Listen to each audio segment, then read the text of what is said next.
Good morning, Raptor Freaks. Lexi Otts here. It is Friday morning, and we're reacting to the fourth game of the Summer League, the Raptors versus the Nets yesterday. An overtime loss to the Raptors had. Man, it is what it is. It's like if we're going to be, you know what, we're really good at losing in Summer League right now. So we're good at something, but it doesn't matter. Honestly, I'm not upset about this. It's just ridiculous. The summer league has been a ridiculous one, as Monique described it last night in some words. She said this has been the worst summer league for the Raptors ever. Well, don't wait, Monique. There's still one more game. We found out just now this morning that the Raptors will be playing a fifth game tomorrow at 3 p.m. right when our meet and greet is at. So it'll be Raptors versus Warriors, who also finished 0-4 this past week. So we will be playing the Warriors at 3 o'clock at our meet and greet. We will have it on the screen at Real Sports Bar and Grill. So we will be watching basketball while we're hanging out, y'all. In fact, because the game starts right at 3, I'm going to get down there for 2:30. So if you guys want to get down there a little bit earlier so that you can settle in and get ready before the game actually starts, I'll be down there at 2:30. Now, I understand some of y'all have rides and you're already set up to get there right at 3. So hopefully you just get there right on time and come right on in and start watching the game with us.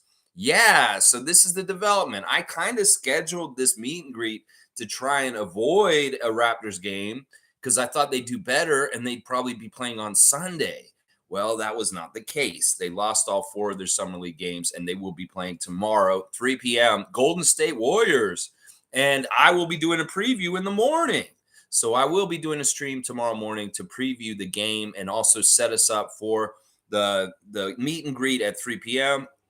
And then, you know what? I think if we can get away with it, we might do a live reaction to the game at Real Sports with you guys involved after the game's over around 5 p.m. tomorrow. So I'm going to do 2 streams tomorrow, which means I'll have 2 streams in one day, and I'll take one day off in the next following days. It probably will be Sunday.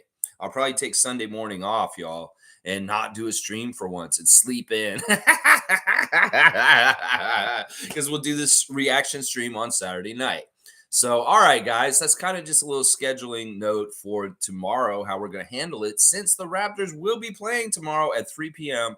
versus the Warriors, the consolation bracket last 5th game. We'll see who gets to play in it, who even does. Yesterday, Grady Dick and Marquise Noel not playing in the game yesterday. I will have to say I was a little disappointed in this.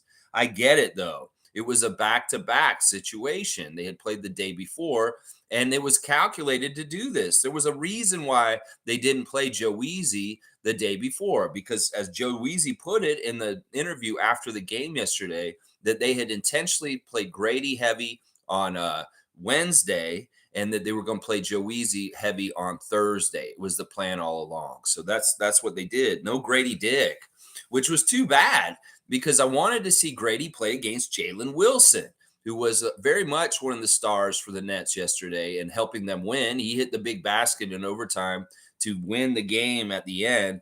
Kansas buddies. And there was some trash talking. Jalen Wilson was talking trash to Grady during the game while he was sitting on the bench, and I don't like that. I wanted Grady to get out there and trash talk back to him and play against him. This kind of made me mad that Grady didn't play yesterday. Because I mean, I get it. It's summer league, and these guys have already done what they need to do. They don't need to see them as much. They want to see the other guys more. But yeah, in some ways, there's not that many games, and you may want to give these guys a taste of what a back-to-back feels like, because there will be back-to-backs they deal with. I don't know. It's the Raptors organization. They make their own decisions. It is what it is. So yeah, a weird game once again, where they came out, they jumped all over us. They had a 17-point lead this time. It seems like 17-point leads are like the thing. In the last 3 games, there were 17-point leads going different ways. 17-point lead against us, we come back and almost win. 17-point lead we have, and then we still manage to lose. Well, last night was another 17-point lead for the other team. And it sucked because I was like, oh, this is going like this. But then around the 3rd quarter, they started hitting threes finally. Finally, they started hitting some threes. Somebody, and they got back in the game, and they made it very competitive in the fourth quarter, but not in the overtime. The overtime, they laid an egg once again. But there was some very interesting stuff that happened in it. The Raptors in this summer league have shot 21% from three-point land. Absolutely horrible, horrible, horrible three-point shooting in the 4 games that they played in Vegas this past week. And it is a big part of why they sucked so bad with their record. If they had just shot better at three, and they were open threes a lot of times. Holy crap. My first star of the game is Joe Easy. I'm not happy with how he played, though, overall. I'm happy with some things. The blocks were amazing. I love how he got up there and blocked some people, showing a lot of effort on the court, Joe Easy. That's why I made him the first star. He went to the basket. He had an amazing dunk. He was very active all over the court. But the one thing we care the most about, Joe, with you is hitting the threes. And you missed a bunch of open threes again. Once again, Joe Easy, just really disappointing. 2 of 9 from 3, 5 of 13 from the field, 6 of 7 at the free throw line. Once again, I saw you miss a free throw, and I was groaning about that. 2 rebounds, 3 blocks. That was very impressive. In fact, I made him the first star partly because of the 3 blocks. 18 points, 32 minutes. Joe Easy, man, this is too little too late. You got a big chunk of playing time. Of course, you're going to get stats, but you didn't shoot well. And it's just not good enough, honestly. In fact, after the game, it was kind of sad to hear the interview with Akil, where Akil Augustine is asking him, he's like, how do you feel about being on this team? And he's like, you could tell the guy gets a little teary-eyed, and like it's sounding like he's not going to be on this team next week.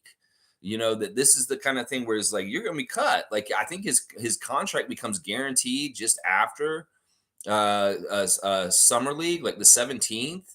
So they're going to cut him. They're going to cut him before that. If they don't, and they keep him around, I'm going to be like, why? Why are you doing this, Raptors?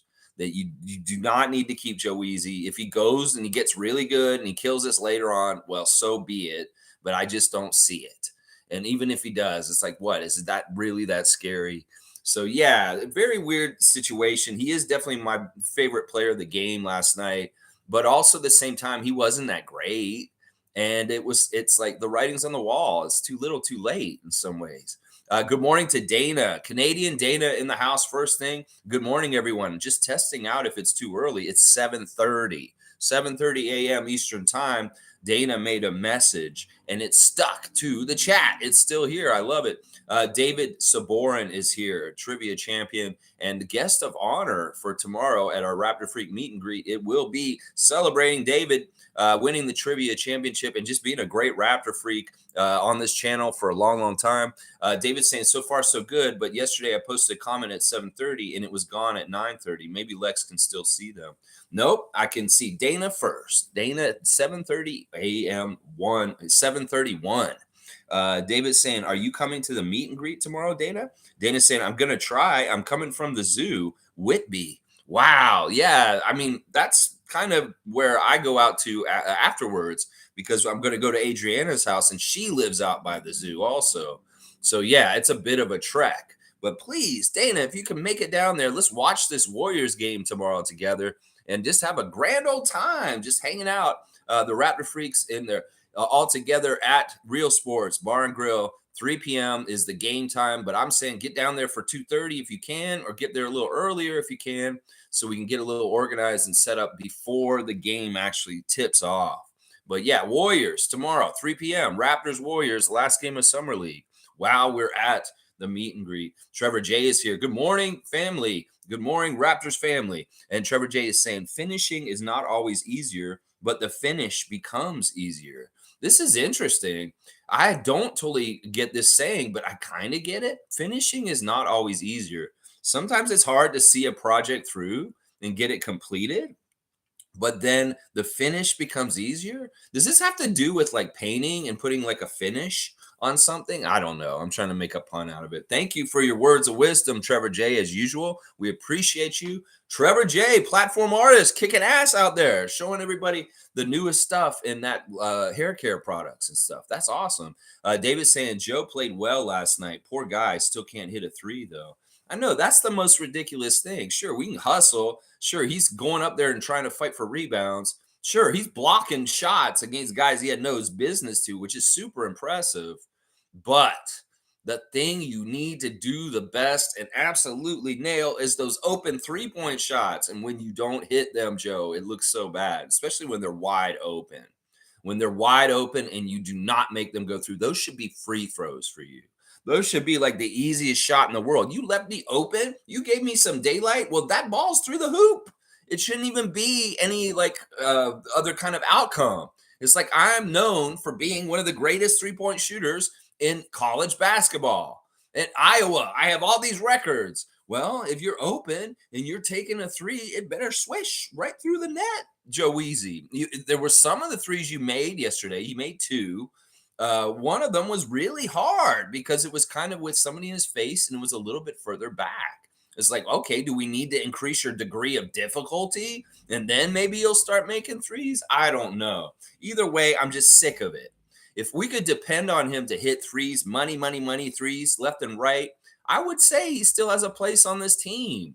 But no, he doesn't, because we can't depend on him. And that's really the only thing we need to depend on him for is the threes. The other stuff is great, but he's undersized. And yeah, sure, he shows effort, gets blocks, whatever. My second star for the fourth straight game is Moses Brown. Moses Brown has been the second star for every single Summer League game this week. He got a double-double, y'all. And this is why I wanted to give it to him. He wasn't that great either, though. He kind of really pissed me off. Once again, Moses Brown, lazy in weird spots, but really active in trying to get after it in others. Now, when you see that half-assed laziness, you see those stupid dunk things he was doing at the rim, where he's grabbing the rim and the ball's bouncing out of it and going flying the other way. That's not clean basketball. That's not putting the ball through the hoop. That's garbage basketball. That is half-assed basketball. And that is what Moses Brown plays. And that is why he is not stuck to any team, because he plays basketball half-assed. And it is what it is. I do commend him for his three-point free throw shooting. That weird ass shot, actually was working last night. He got to the line a lot, 7 of 9 at the line with that weird ass flick side shot up high. I don't understand it. But yeah, 6 offensive rebounds was nice. We know he loves getting on the boards on the offensive side. Only 4 defensive for 10 rebounds, 11 points. He did have 3 blocks. He had 4 turnovers, 5 fouls in 25 minutes, 2 of 6 from the field. 2 of 6 is not a good shooting percentage when you are basically shooting right next to the basket all the time. You should be like shooting 70% instead of 2 of 6, 33.333%. Yeah, that's no good. And in some ways, it's like he's my second star begrudgingly. Once again, it's like this dude does not need to be on our team. And people are just saying that they want Moses Brown on our team. Just stop, please. Just let him go with this summer league team. As this week goes by, just let him go off into the sunset, please. The third star for the game yesterday, I'm giving it to DJ Hogg, because he was pretty active in the second half. He was trying to scramble and do gutsy stuff to try and get us back in. He hit a key 3 at one point. He was hitting the boards. He was getting a couple assists, 13 points, 5 of 12 shooting, 3 rebounds, 4 assists, 1 steal, and 1 turnover. +7, the best plus minus out of all the Raptors yesterday, too.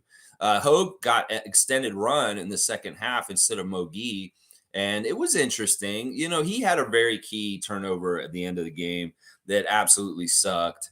So, yeah, there was some really bad basketball also with him. None of these guys impressed me and made me real happy. In fact, at one point yesterday after the game, I debated whether I wanted to give stars at all for this game or not, because nobody shot well. There wasn't a single damn one of them that shot well. They all shot shitty, like really bad percentages. I'm seeing 2 for 6, 2 for 5, 5 for 13, 2 for 10, 5 for 13, 2 of 5, 1 of 7, 5 of 12. This is horrible.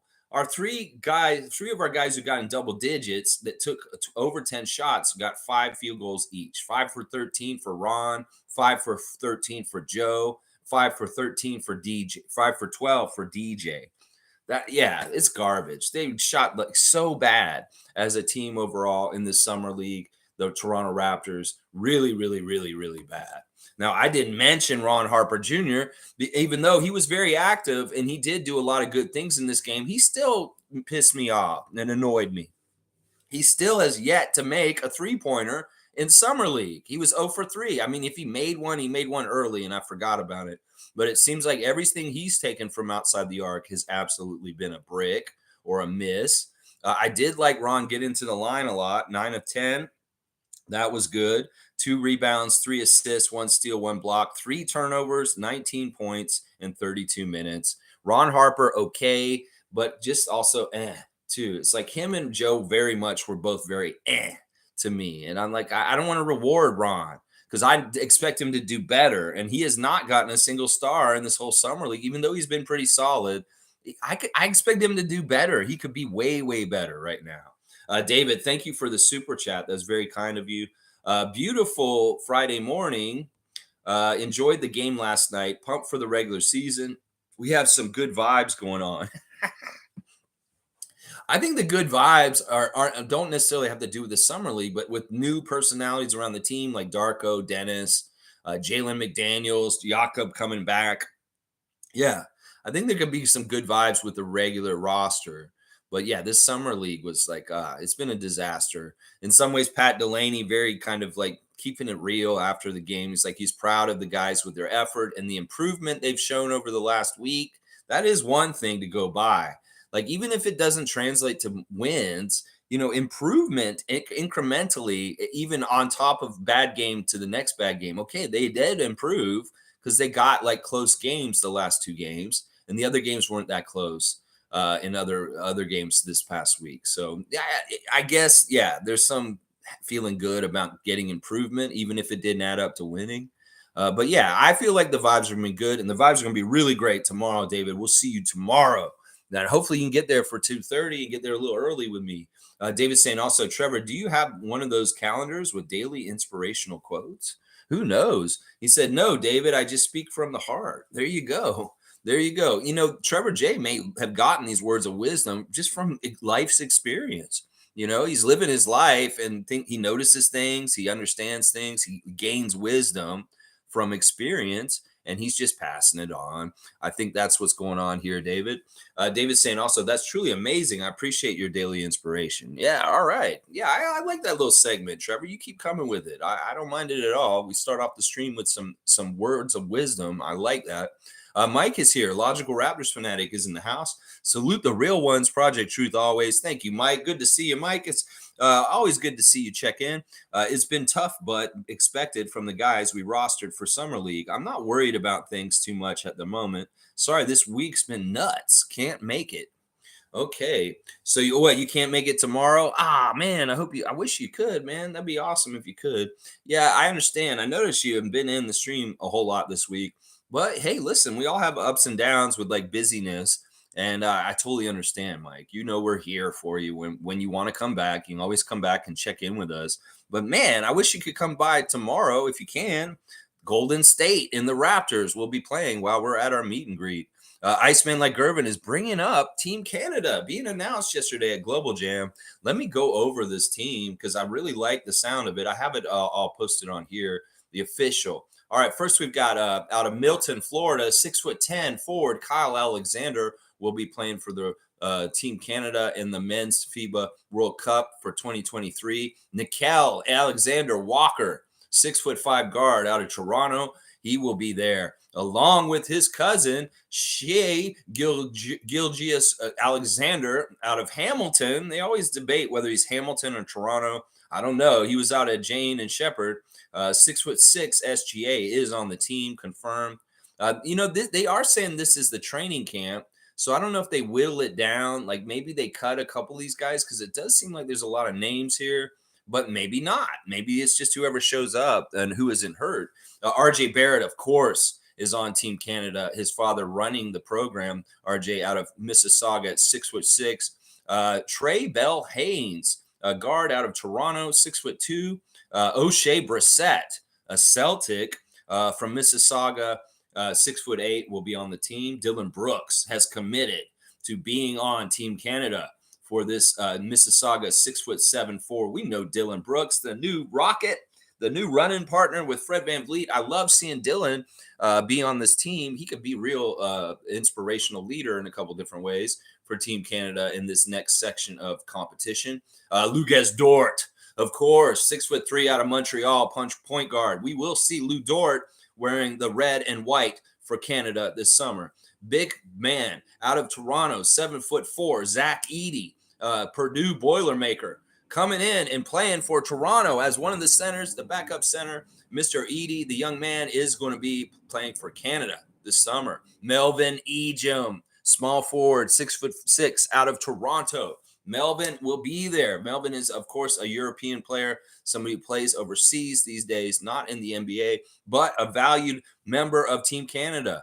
Corey Joseph, number 6 from the 6'3" point guard. Corey Joseph, the great veteran, the new Golden State Warrior, playing back up to such Hall of Famers as Steph Curry and Chris Paul this season. Corey Joseph, a steady, smart veteran of Canadian basketball competition. We love having Corey on the team. He's an especially important person on the team for continuity over the years with Team Canada.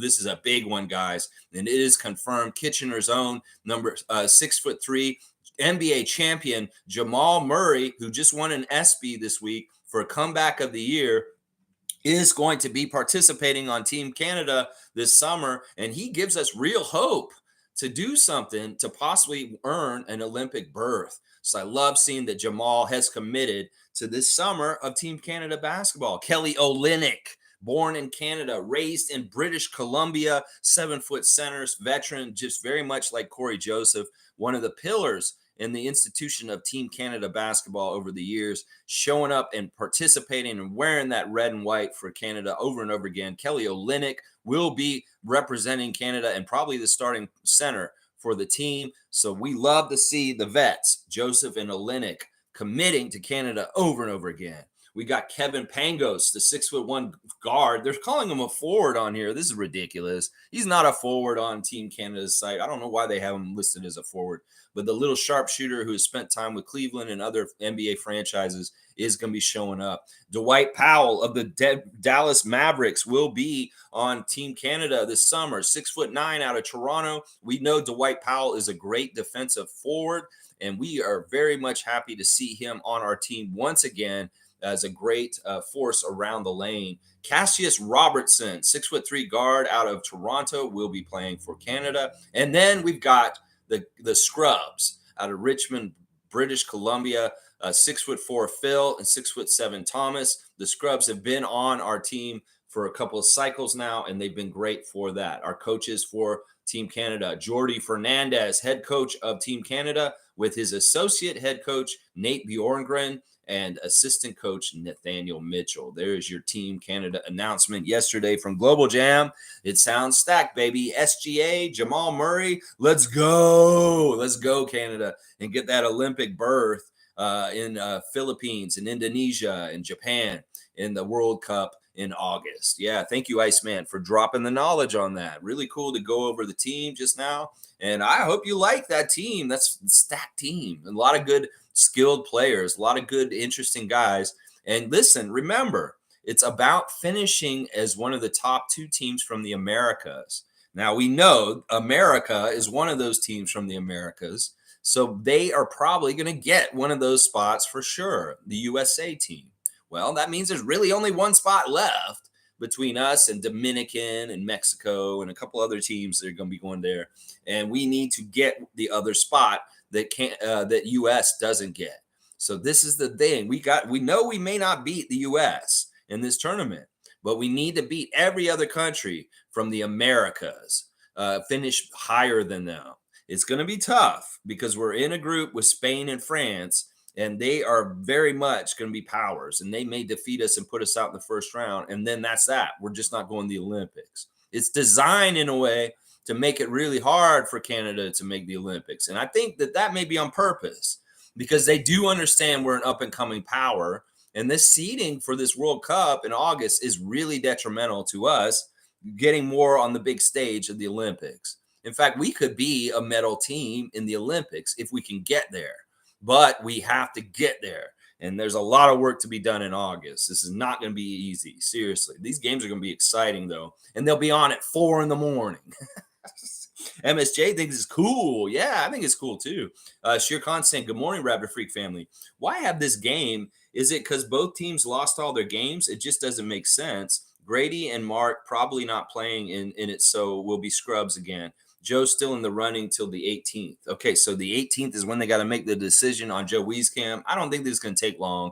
It could very well be on Sunday. They just waive him. They do this because this is the format. If you didn't realize this, but the Summer League format is very similar to the in-season game tournament. Seriously, that what they're doing is, all right, basically, we had a group where we played 4 teams. And I don't know if they necessarily played the same other 4 teams, like we're a group of 5, but basically that's the system to figure out who plays in the championship for the Summer League is extremely similar to the in-season tournament that is going to be going on this season. That the way they figure out the seeding. So they have to have these consolation games to fill out the number of games. The Raptors came to Vegas knowing they were going to play 5 games. So the 5th game is not determined who your opponent and when you will play, but as you play through it, you decide where you land in the consolation bracket. So there was always going to be a 5th game. It's just we didn't know when or who, and now we do. 3:00, Golden State Warriors. So yeah, it's really the system is very much the same system as the in-season tournament. So pay attention to the mechanics of the Summer League and how they run it. And then you'll see how they kind of will do the in-season tournament. You play 4 games against 4 opponents. And depending on how your record is at the end of it, if you're 4-0, you're probably going to Vegas to play in the in-season tournament Final 4. And that's what is going on Sunday. There's going to be 4 teams that play in the semifinal. And the winners of those 2 teams, 2 games, get to play in the finals on Monday. They'll have a final Summer League championship game on Monday. Okay, so that's how it's very much the same system as the in-season tournament. All right, let's see. Tom Duke saying 2 streams in a day for us and a Sunday off for Lex.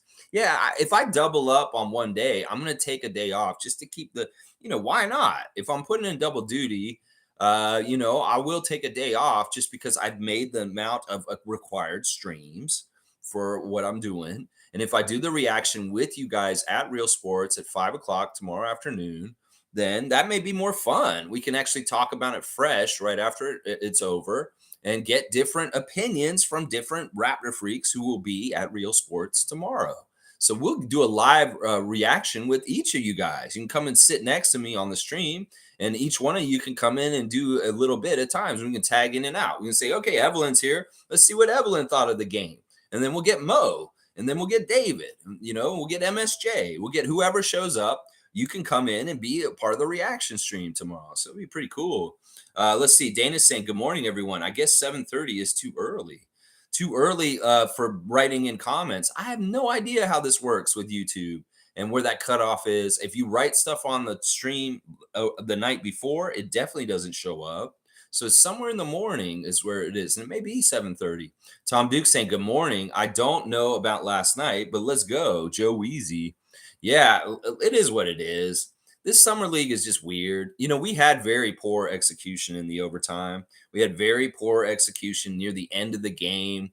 We're lucky we got to overtime with them, honestly. There were a lot of just really bad basketball, just fundamentally not good. DJ Hogg should not be handling the ball the way he was near the end of the game.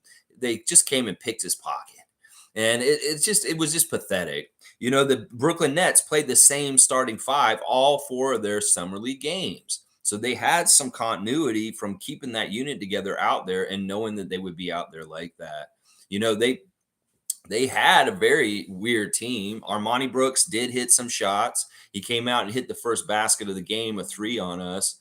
Noah Clowney, the 18-year-old, was not a true center. And I felt like we could have gone at them more because they didn't play a center the whole time. And Moses Brown should have dominated. He should have absolutely played way, way better.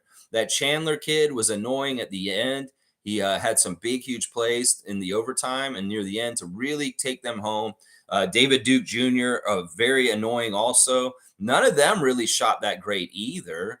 I mean, it's not like they played super well. That both teams really didn't play well at all. I mean, if we look at the team stats, 37% shooting and 35% shooting. Yeah, neither team shot that well. 89 field goals for them to 77 for us. So they outworked us.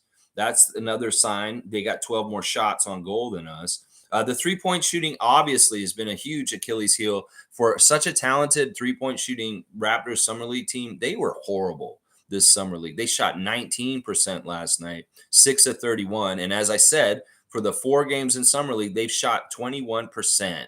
That is dreadfully awful. Meanwhile, they got 12 threes to our 6. So they got 6 extra points just off 3-point shots, making twice as many of us. The free throw line, we got to the line so much. The refs were totally letting us get to the line left and right. Well, don't expect that in the regular season. 47 free throw attempts for the Raptors. They made 34 of them for 72%. We did get out rebounded. They had 16 offensive rebounds. So once again, we're not boxing out. In fact, that is how we lost the game. Nobody paid attention to Jalen Wilson, and he swooped in and made a second chance shot and ended the game real easy. Real easy. Nobody protecting the paint. Nobody boxing out. And we saw guys sneaking in. Moses Brown would get a good block, or Mogi or somebody would get a good block, or Joe Wieskamp. And then all of a sudden, a second Brooklyn net would jump into the paint and make a second chance shot after the play wasn't finished. The defensive play doesn't end until you secure the ball in a rebound or you have possession. Meanwhile, if it's loose and still going around, y'all need to continue to play. If you fall out of bounds because you blocked a shot, somebody else got to run in, or you got to run back in yourself. And there was none of that. There's like no recovery on plays until its end. And they keep fighting the Nets. And boom, they're going to make the baskets because y'all gave up and they continued to fight. And that's a big difference right there. The assist, all this other stuff. Honestly, this game was half-assed. It was a half-assed game. So I half-assed watched it. This is a half-assed summer league, half-assed broadcasters, half-assed refs, half-assed watching it is what I did. I did not intensely watch this game as I usually do for games because in some ways I got bored. I was like, this is bullshit. And I'm like, I can't. In some ways, I'd rather just like play a pocket game on my phone in some ways than watch this. Seriously, it was a little bit like that yesterday where I was just like, I don't even know why I'm watching this. Let's see. Nameless is saying, is it a coincidence that the two most winningest franchises over the past decade are both 0-4 at Summer League? Let's windhorse this. Well, yeah, let's windhorse this. Sound Nameless. Exactly. Well, you know who else is 0-for? The Denver Nuggets. Yeah. So let's think about this. Nameless. Denver, Golden State, Toronto, all 0-for at Summer League. Part of it is that we don't have a lot of like young draft picks coming up, like Detroit, Houston. These teams have so many good young players. Orlando, that they should be the teams that dominate Summer League. They very much should be. And the older teams that are kind of further along, more vet, the teams that are kind of like, Boston didn't do that great at Summer League either. So it's kind of like, these established teams that have been around and have won a lot in recent years. Well, they're not going to have as good of young prospects because they don't get the high draft picks because they win. So that is definitely a part of it. And we don't have to winders this too much. That you can see who's 0-for. Golden State, Denver, the Raptors. Okay, are these bad franchises? Are these bad teams? No. Golden State fans are really having fun watching Summer League, and they have not won a game yet. They're all about watching some of their young players come out and kick ass. And if you saw the coverage of the Golden State Warriors Summer League team, you wouldn't know that they did not win a single game this week. They were just showing their guys off, and that's all that was mattering. And in some ways, that's what we did too. We're showing off Grady Dick and showing off Marquise Noel, and that's that. Noel didn't play good enough in the 2 middle games. He played really good in the first game, and then he didn't play good in the second and third game. That's why I thought he should have played in the 4th game, is because in some ways, I want to see him step up and have another good game because he's had 1 good game, 2 not so good games, and I want to see if he could even it out. So maybe we'll see those guys play tomorrow, even though, a big reason why Grady and Marquise did not play is just the back to back. It could very well be that they have plans for them being on the team this year, and they don't want to chance any kind of weird injury just because they played the night before.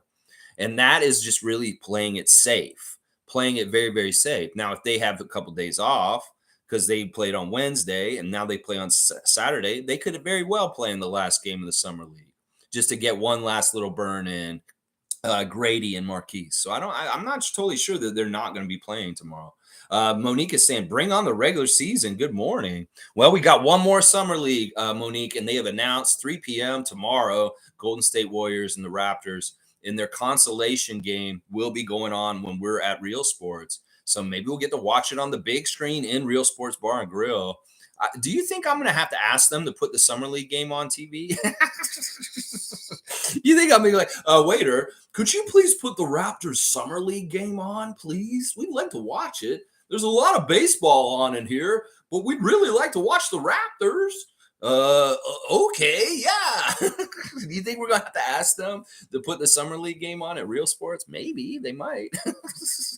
Fiercely saying, good morning, fam. Happy Friday. At least we now have a good picture of who's not to keep and what the remaining pieces will need to work on. Yeah. This makes it easy situation for decisions. Sometimes you have so many guys on your summer league that are really excelling. They make really hard to make the cuts.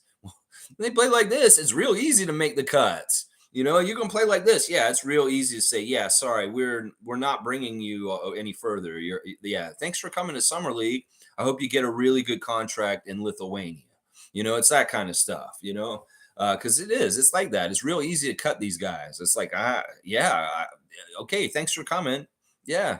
Sue's here. Good to see Sue. Good morning, everyone. Raps forever. Raps are in her heart. Play it again, Sue. Check out Sue's music reaction YouTube channel. It's fantastic. It's grown so quickly in just about a year, not even a year of is existing. You started that in like September, Sue.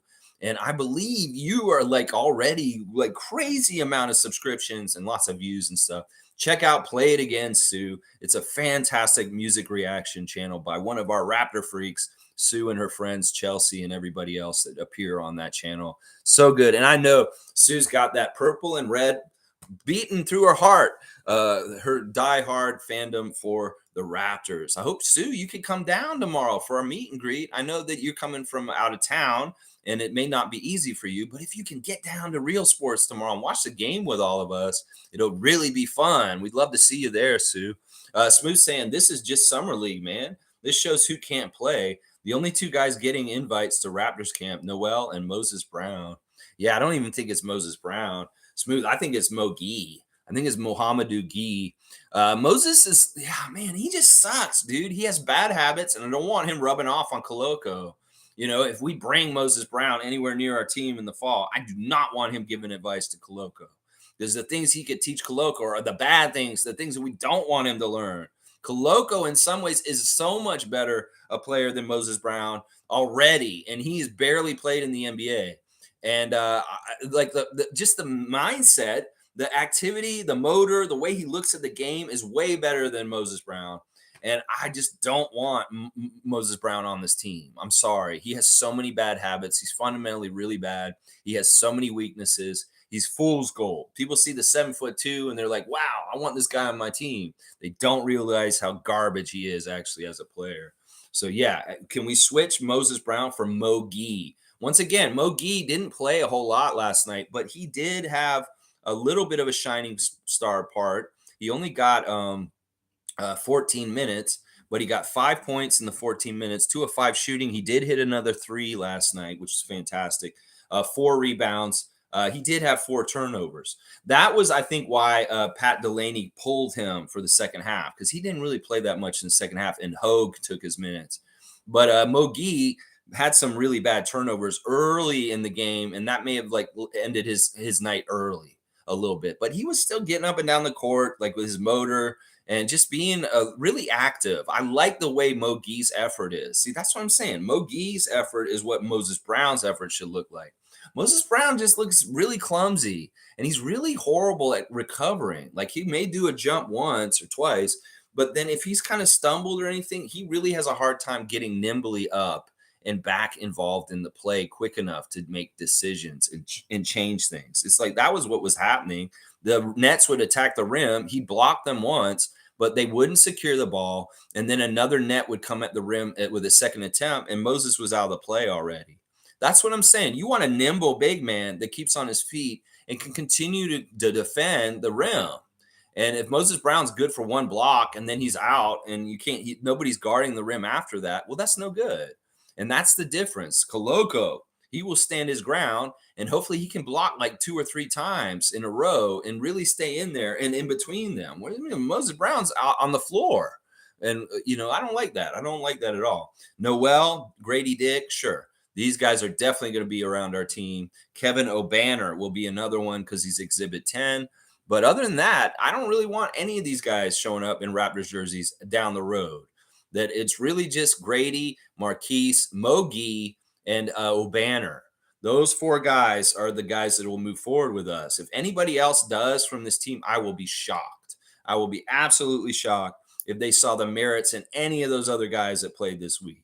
Other than those guys, Mogi, I think, has got a really good, strong, solid chance to actually land one of the 2 ways. He's just such a very talented guy. He's smart. He's a good character guy. And he really has the right attitude and aptitude to become a very good player and develop into something really good. I think he's the guy. Space Cadet saying, I see who shall not be named is pushing the get rid of Pascal narrative now. First it was Fred. Now it's Spicy. I wonder who's next. Yeah, well, that's the playbook over on that channel.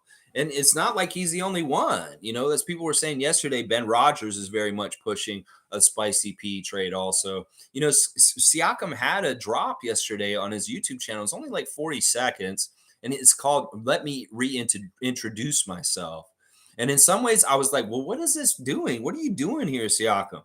Why are you reintroducing yourself? We know you are.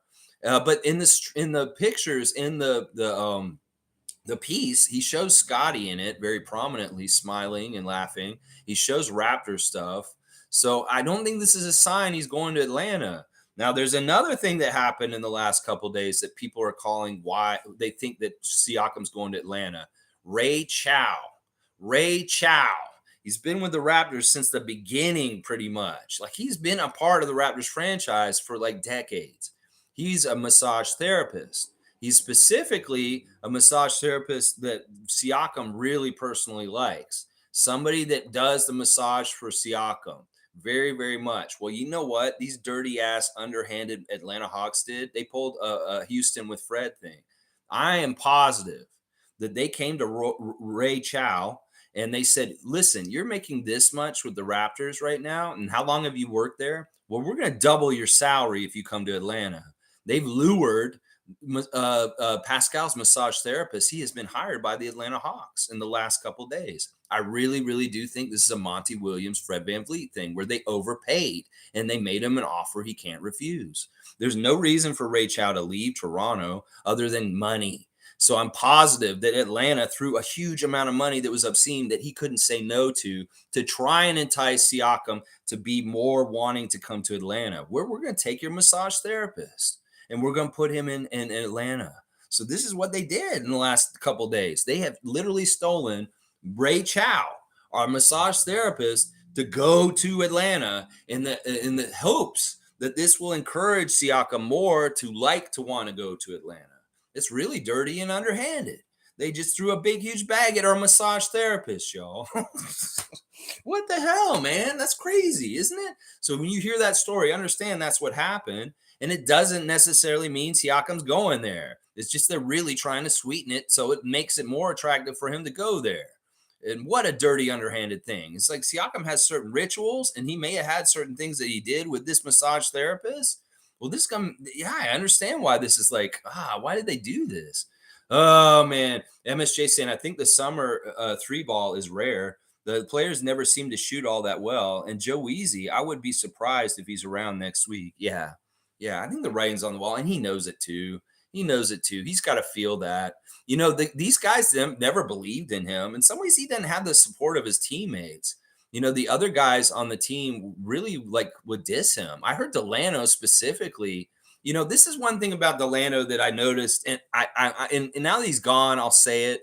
He was very rude in some interviews. Like there was one interview where they asked him about Joe Weezy, and he said he can't shoot. He sucks, is what he said, literally in the interview about his teammate. Now he may have thought he was being playful or something like that, but that's not supportive.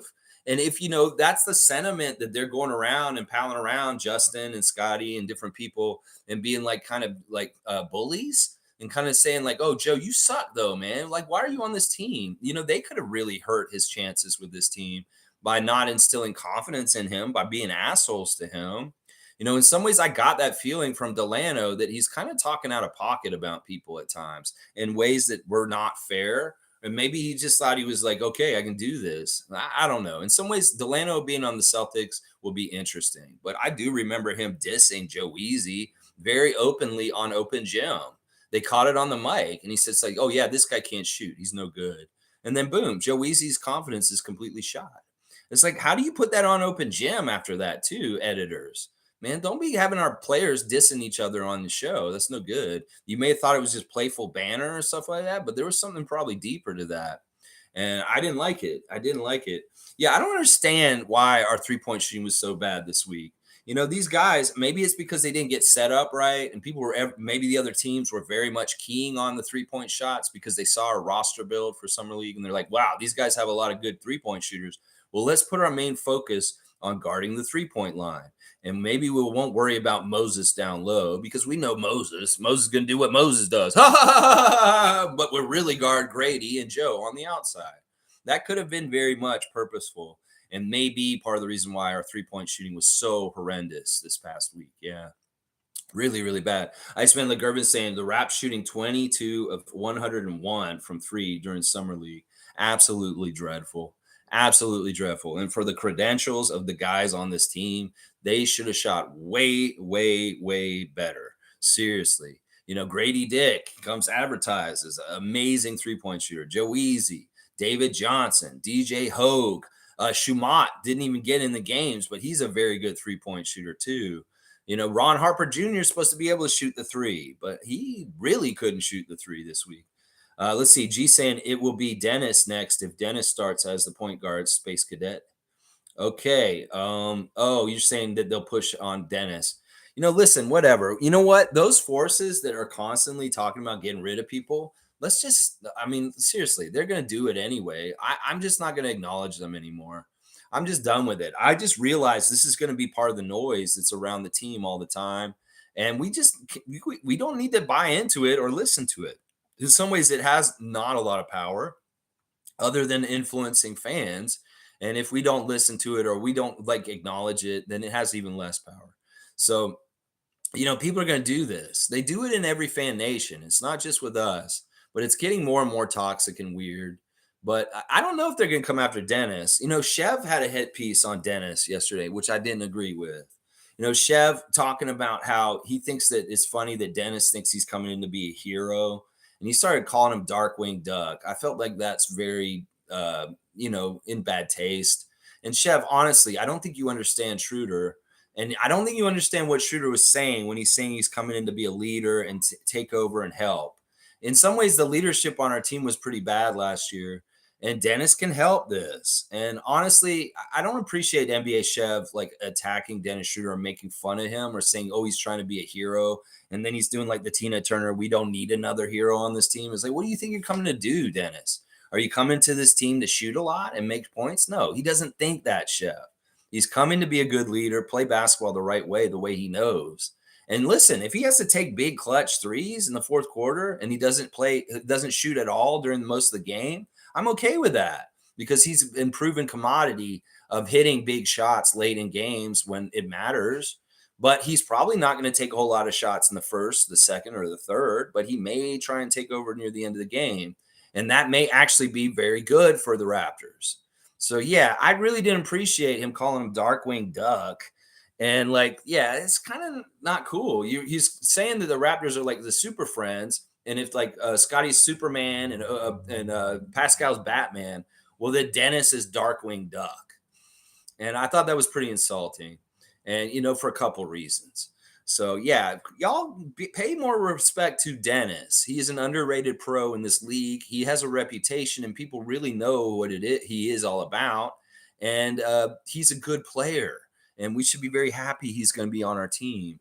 And listen, people are upset that Darko's already making overtures that he may be an important leader or something like that, and they're like, "No, Scotty has to be the leader." Well, there can be a few leaders on this team.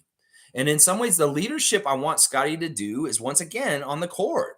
I want him to lead by example on the court by making incredible plays, leading us to victory. That is the best way Scott can be a leader on this team, is leading by example. It may not be in direction. It may not be like, and maybe he's rah and getting people pepped up. That's another good way he could be a leader. That's what I'm talking about.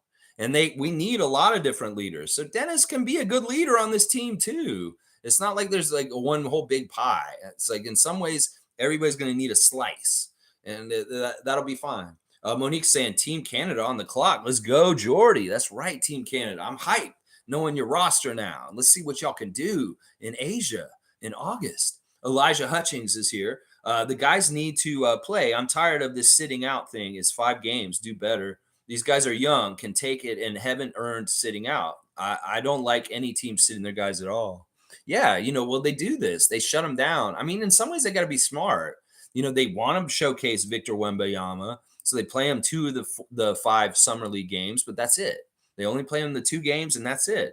He gets seen. They see he's okay. He's a good player, but they don't want to have any chance for injury.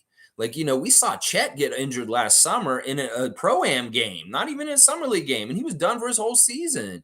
They don't want to chance that. And that's part of it. The reason why Grady and Marquise did not play yesterday is because they're part of our plans for the season, and they wouldn't want to play them in a second day of a back-to-back when they could have this chance of this happening. They really don't want to lose them for the season just because they decided to play them on a second day of a back-to-back. So that's really a part of it. I get it, Elijah. I'm like, they're young, they're tough. They're going to have to go through this kind of shit already. You might as well throw them in the fire. And I don't agree with it too, in some ways, like you. But also, I get it. They're playing it safe. And these games don't matter. You lose Grady Dick for the whole season coming up just because you played him yesterday. Yeah, that'd be a bad move. That'd be a bad move. Monique saying, congratulations, Jamal, on the Best Comeback Award. Yeah, that's pretty cool. I don't really like the ESPYs. I think they're kind of stupid and they're kind of messed up. But in some ways, I like that they gave Jamal this award because in the shadow of Jokic in this championship, he does need more shine and recognition for his contributions to the Denver championship this year. And this is a really good way to show it on the ESPYs and putting his story on blast about coming back from injury and excelling and doing what he did. You go, Jamal Murray, live your best life and keeping ass. Keep kicking ass. And kick ass for Canada next, my friend. Yeah. Mike's saying Space Cadet. The logic at first was we can't afford everyone. We let Fred go. But once that happens, now it's you got to trade Siakam because he's older. The logic is never the same. It's bias vacuum analysis. Well, there's a lot of nefarious reasons why people are doing this. Once again, I do not totally trust who they are and what their intentions are with the Raptors. I do not totally trust that these people are actually not idiots. And they may be just really stupid people also. There's a lot of things that are kind of make you mistrust, a lot of the takes out there. There's just a lot of takes out there, and a lot of it's just stupid at this point. It really is. We got to put blinders on. Sure, let regular people that are Raptors fans go around and collect all the garbage and crap and put it in their heads. It's like you get garbage in, you garbage out. So we don't put garbage in by checking that content, reading the comment sections on Facebook posts of the Raptors, checking certain Twitter accounts, checking certain YouTube channels. We don't get the garbage in our head. And I think that's part of what we got to do at a certain point. There's something about reporting. There's something about opinion. There's something about speculation. There are 3 different things. Some YouTube content, like I try to report more. I do speculate, but I try to do it from an informed, educated position. Then there's people that are just kind of like, rumors. They're just putting rumors out. There's almost like they're just throwing dartboards blindly at the wall, darts, and they just trying to make something stick and something messed up. And a lot of it's just hearsay and speculation and conjecture and bullshit. And you really got to like look at each. It's not just about whether this content maker is positive or negative about the Raptors anymore. It's got to be like, what is the quality, or what are they offering, or what do they contribute to what I'm learning about the Raptors, or what I need about the Raptors? Are they helpful, or are they destructive, or are they very negative and kind of bring me down? Once again, if you're reading news from a news source and it makes you more depressed or anxious or upset, stop using that news source, because that news source may be manipulating your feelings to get you to click more.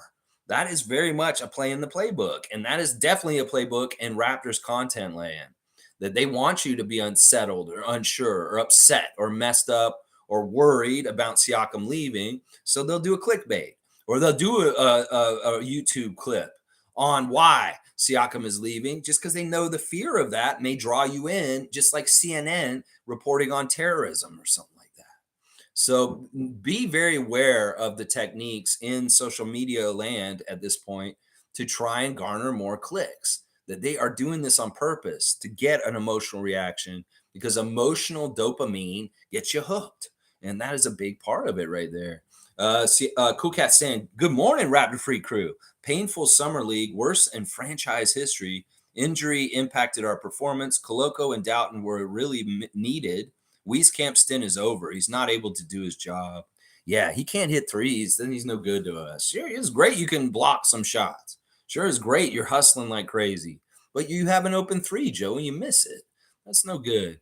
Koloko would have made a big, huge difference on this team. Jeffrey would also. I didn't agree with Jeffrey being on this team. He has no reason to be at Summer League. He dominated Summer League last year. So in some ways, I'm glad both of them sat out for injuries. I don't know. Jeff had surgery at the end of the season on his ankle, and he may very well be not ready for full contact just because he's recovering from his ankle. But seeing him in the ballroom shooting a lot of shots in the last week made me think, well, this guy looks pretty healthy. Maybe he could have played. But in some ways, the Summer League's beneath Jeff Doughton Jr. He doesn't need to be playing in that with all those jabronis that were playing in it. So I'm glad he sat out. Koloko would have been helpful. It would have been actually good for him to get more reps and running out there more. It's not that he needs to prove anything either. It's just that in some ways we want him to get reps and get time out there, and he could have actually helped our team. But what were our goals at Summer League? Was our goals to win all our Summer League games? Well, yeah, we'd like to, but that probably wasn't really the main goal. The main goal is to look at guys and assess whether we want to have them involved with our team or not. And that's a big part of it. I think this is maybe the worst Summer League ever in the history of the Raptors, but we don't know. There may have been other ones in the past that we just didn't pay attention to, or we've forgotten, and we were just as over. So I don't know for sure. In some ways, this does feel like it probably is, because of the overtime loss yesterday and like just how close we were to winning the other game, and we lost that one too. So we lost 2 games in back-to-backs that we actually probably could have won either one of them, but we didn't because of poor execution and just bad turnovers and mistakes at the end of the game. So yeah, it's an interesting, weird situation. Cool Cat, your whole thing about the ballroom has become more and more a controversy. These guys, these idiots, I really don't like Corey Alexander. I want to call him Corey Benjamin. I don't know why. He's annoying, and he's the epitome of that bias towards Toronto. You could hear it in the middle of the broadcast. He was trying to make us a laughing stock because of our ballroom setup. He probably heard some of the noise of people complaining about it and talking about the bubble and saying all this stuff. Oh, and Dennis Schroder, when he saw the setup, he's like, oh, this reminds me of the bubble. I was like, and it's funny because they were dissing our setup in Vegas on the broadcast, and he was like being an asshole. He's like, yeah, you guys ever do this again, you guys are over. Like, does this help you? No, it doesn't. If you're over, I was like, fuck you, Corey Alexander. Who the fuck are you? Like, you're not even as good as Corey Joseph. And like, who the fuck are you? Like, your career was shit, honestly, Corey Alexander. And yeah, he really pissed me off. Those guys doing our games 2 games in a row didn't do us any justice. The other guy kind of tried to be fair to us, but Corey Alexander is a hater. And it's funny because right as soon as they were critical of our ballroom setup, Shelby went on our Raptors official admin. Shelby, who's all around the team, who helps the players all the time. She made a little clip on the short for the Raptors official YouTube channel talking about the setup in the ballroom, and they're going to decide whether they'll do it again afterwards. So they were doing instant PR about the ballroom scandal at this summer league. So who knows? Maybe they will not do the summer league ballroom ever again. In some ways, I really do see the utility and the awesomeness about it. They said they don't have to get in a car and drive for 20 minutes to get to a gym. You just go down an elevator and there's a gym. You can shoot around. You don't have to worry about wedging in time with the other teams that are in the area trying to get time on a high school court. There's a lot of reasons why this was a good setup, but maybe it was bad for our shooting. That maybe the stupid ceiling was really bad for our three-point shooting during summer league. So I don't know. There's definitely going to be the summer league of the ballroom scandal, which is whatever. We can make it known that. And thanks a lot, Corey Alexander, for just being an asshole on the air about it. I thought it was pretty innovative in some ways. Even Roz was trying to make it sound like, this is kind of cool that the Raptors did this. He's just kind of picking on us. And you guys got to understand, if anybody's watching your game, half the people that are watching it are Brooklyn Nets fans, and half the people that are watching are Raptors fans. So when y'all diss the Raptors on air, we all hear it in Canada and in Toronto. I want to just friendly reminder to American broadcasters, Toronto fans are listening and watching your broadcasts. So watch what you say, because you really do get into xenophobic areas at some point sometimes. I'm not saying that Corey did yesterday, but some of these guys do, and we hear you. Let's just say that. We hear you up here. So we are hearing and listening to you. Nameless is saying, we purposefully designed a subpar summer roster to intensify the test. I love that. You want to say that? Hey, we can make that up and just say that. Yeah, we did this on purpose. We want to make things even harder. I said earlier this week, you get the best plants growing from the shittiest, smelliest manure. So, let's put some good manure down on the bed to start growing some really good plants for the real regular season. So we got our stinky shit for summer league. Yeah. Let's see. MSJ saying, I think the pressure for Joe Wieskamp hitting threes is there. You don't think on the harder shots, and Joe Weezy makes those, but open ones, nope. And he needs to make the open ones, but not so much. Yeah, I hate that. Like I said, people that are really good three-point shooters should be shooting three-pointers like they're free throws. Steph Curry, they have a clip of him at this golf tournament where they have a basketball hoop on the side of one of the holes. It's a celebrity golf tournament, and they have basketball players that play. Lowry played in it once, and they have like a hoop on the side of the fairway, and you walk by and you get a basketball and you just throw it and you try and make the shot. Well, Lowry made the shot a couple of years ago. And Steph Curry went in, took that shot, and he threw it like it was nothing, and it swished right through. I mean, that's what I'm saying. You want to be such a good three-point shooter like Steph Curry, you need to make a three-pointer look like a free throw. If you want to be anywhere like that kind of level of three-point shooting. Grady Dick, yeah, aspire to be like Steph, where your three-point shot goes through like it's a free throw. And Joe Weezy, you can't even do that. Man, that pisses me off. Monique saying, Raptors always just saying my stuff lately. My stuff lately, saying your stuff. What are you saying? I don't know. Raptors always just saying, oh yeah. I know that's just your motto, your credo. Monique is saying Raptors always, just like Sue. Y'all are real ones. I know that. If we go into a Darko time where things are dark instead of being good, like we want to have light during the Darko time, but if it is a little dark, we're gonna have to steady our ship and stick together. And some of us, I know most of y'all will stick through it because y'all are real ones already. But a lot of people in Raptors Nation will be going away. And that may actually help things, guys. Seriously, think about this. If we go through a period where we're not so good, the casuals will go away and lose interest in us. And we will actually maybe get some breathing room away from a lot of the toxicness around our team. The fact that we've had so much success in the era of Masai, that's part of why people have such high expectations and the stupid shit all over social media. So if we actually aren't very good for a little bit, they may go away and leave us alone. So who knows? I'm hoping that may be a good positive byproduct if we do have to go through rough times with our team. Let's look at the bright side. Some of the casuals and the idiots have gone away. That I can get behind that. Country Calm, Scotty Barnes, Twitch family, 2022 in the house. Good morning, Raptors freaks. I'm starting a petition to end Summer League early this year. You should have started it last Sunday before we even played the next 3 games. Let's see. Kidding, but on the broadcast, they were clowning the Raps for spending money on the ballroom and losing all their summer league games. I know. Fuck you, Corey Alexander. It's like, whatever, dude. Seriously, we get it. You're making fun of us for that. Listen, I say what Ross says. That shows that the team's very professional. They want the best for their players in the best situation. That's rolling out the red carpet.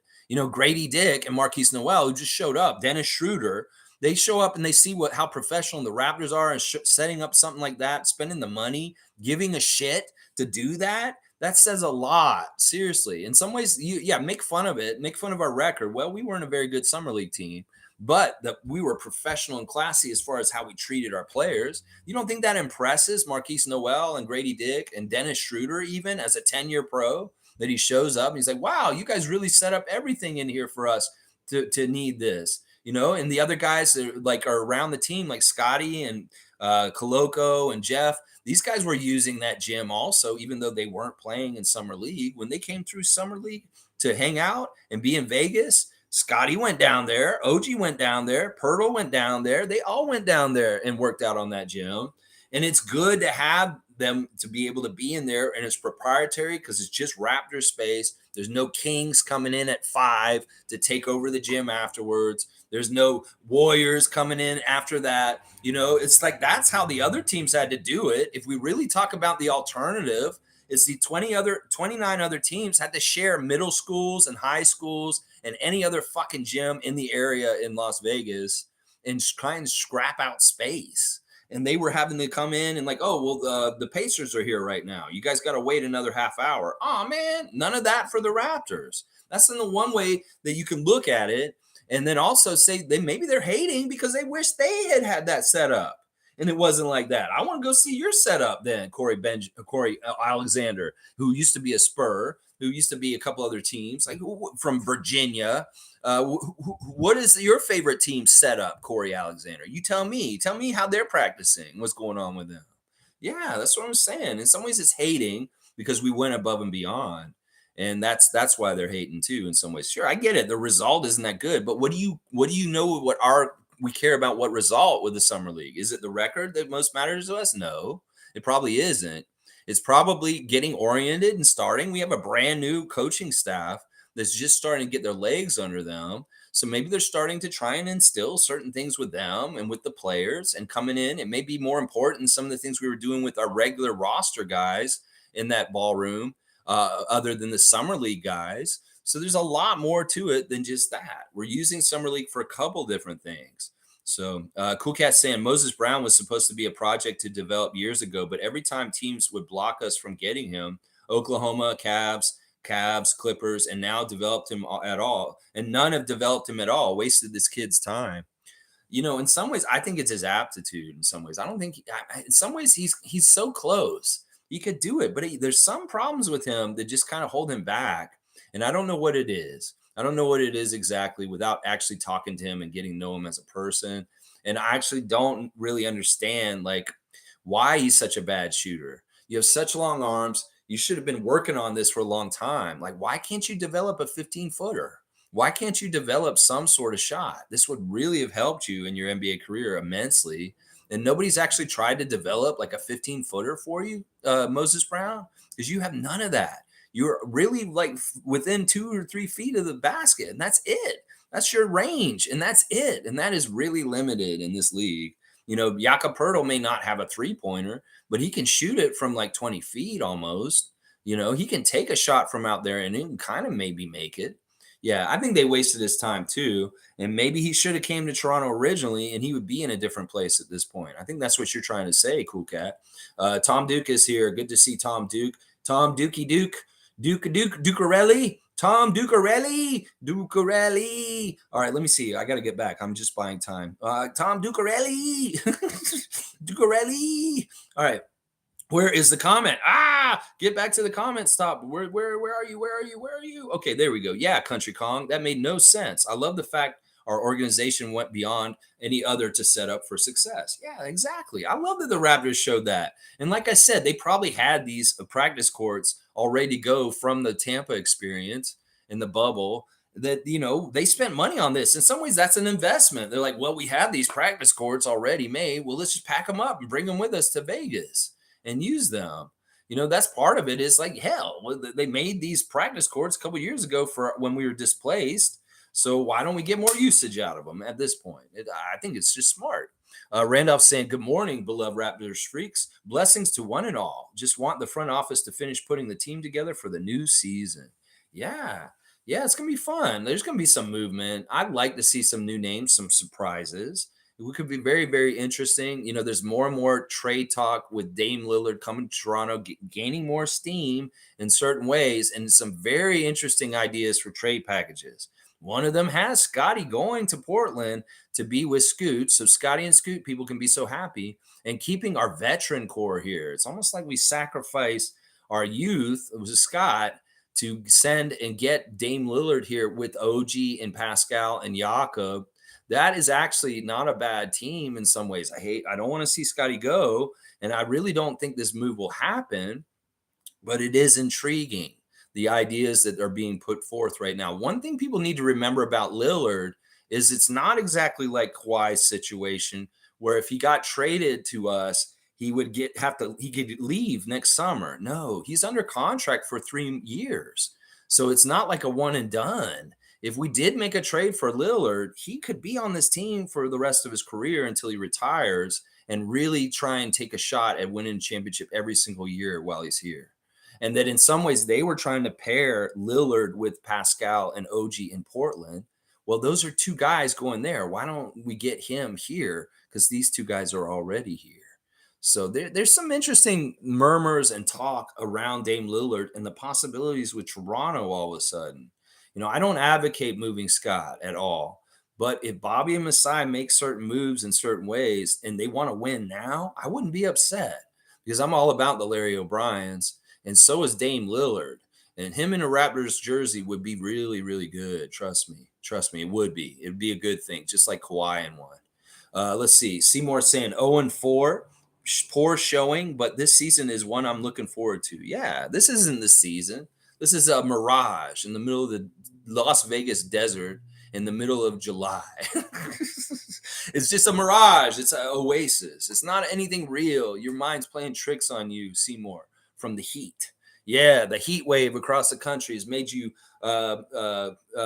like think you're seeing Summer League right now. You're not. It's not real. Wayne saying, my list involves players who just need to go. Thanks. It's the Summer League. Harper, Wieskamp, Nebhard, Johnson, Morcell, all we don't need to ever see again. Please stop.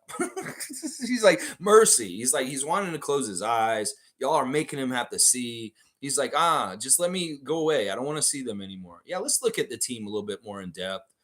We kind of went over Moses and Mogi and the starters. Nebhard was interesting. Him starting, he's really feisty.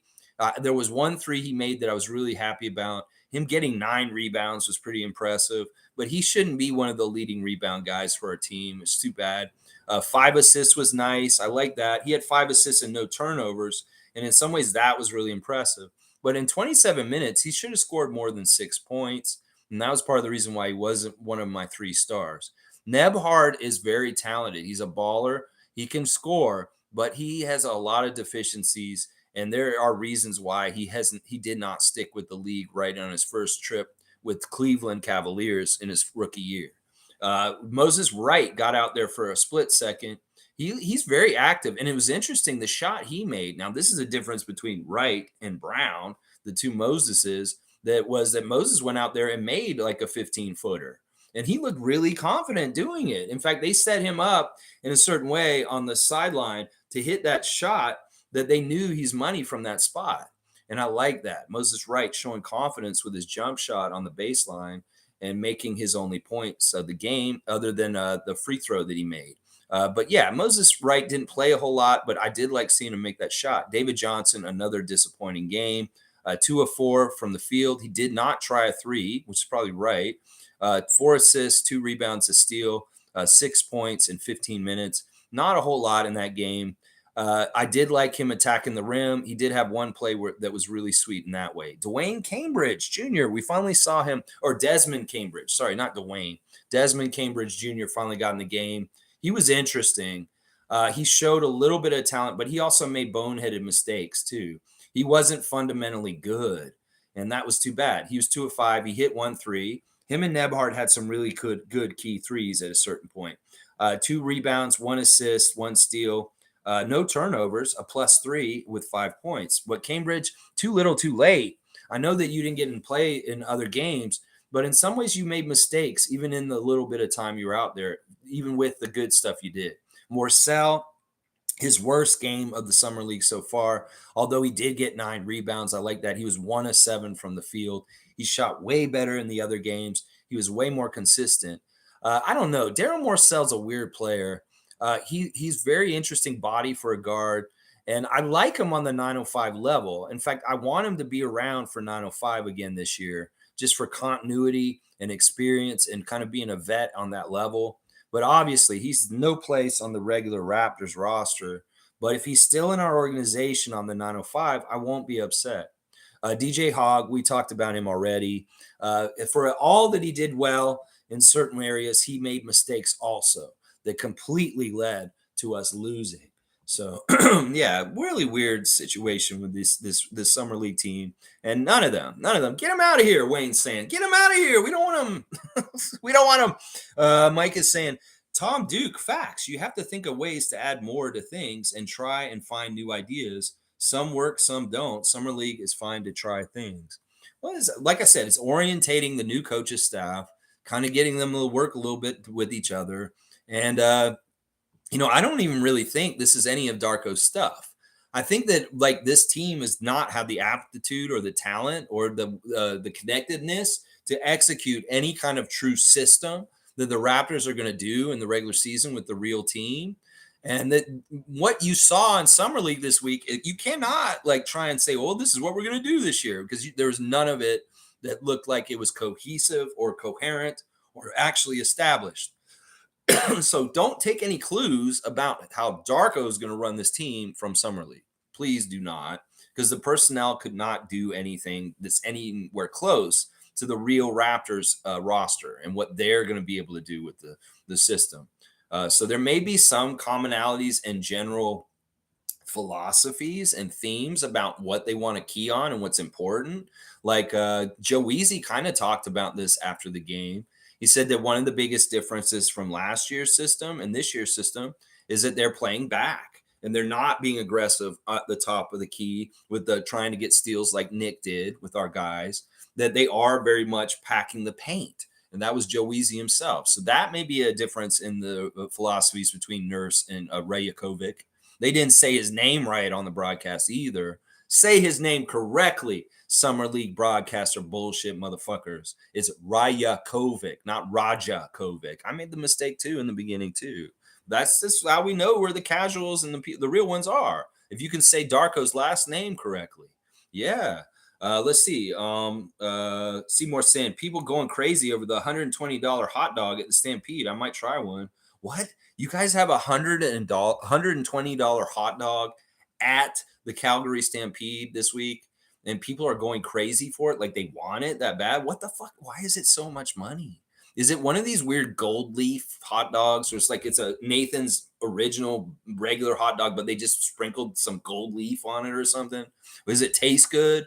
Is it like some monstrosity, like a giant hot dog, and it's just $120 worth of hot dog? That's why it says so much. It's like inspired by Joey Chestnut. I don't know. This is weird. This is really weird. Why would you pay $120 for a food item that takes 10 minutes off your life? Make it make sense. Seymour Pay. Are you going to go get one? Seriously, don't go get one. Seriously, go buy a pack of regular hot dogs and save like $90 or way more than that. $110. Save your money. Blackhawk saying, big up, Lex and the Raptor Freaks. Big up to you, Blackhawk. I hope you can come down tomorrow. Raptor Freak meet and greet, 3 p.m. Where we're going to meet around 2:30 because the Raptors are playing against the Warriors tomorrow at 3 during the meet and greet. So we'll have it on the big screen while we're there hanging out. We'll be actually able to watch Raptors basketball while we were actually at the Raptor Freak meet and greet. This is amazing in some ways. It's kind of a blessing in some ways, not planned, just came about this morning. G saying apparently the Nuggets Summer League team last season wasn't great either. Maybe this is some sort of good luck. There you go. No, I think this is actually very true. That if you do well in Summer League, well, that means you've been a lottery team for the last few years. I mean, think about it that way. Obviously, the teams that are going to do well in the Summer League are the people who had like the high draft picks, and they're showing off people like Azur Thompson or Scoot Henderson. That's what I'm saying. Is like, okay, if you don't do well in Summer League, well, that may mean that you're actually a really quality franchise because you've done a lot of winning. I think that really is a part of it, seriously. And that's the way we should look at it. And once again, we're going to game it whatever way to make it best for us. And if the Golden State Warriors are 0-4, if the Denver Nuggets are 0-4 and we're 0-2, well, that's good company to be in, the Warriors and the Nuggets. I mean, the Nuggets are the champs, and the Nuggets didn't do jack shit in Summer League last year either. Yeah, that all makes sense, G.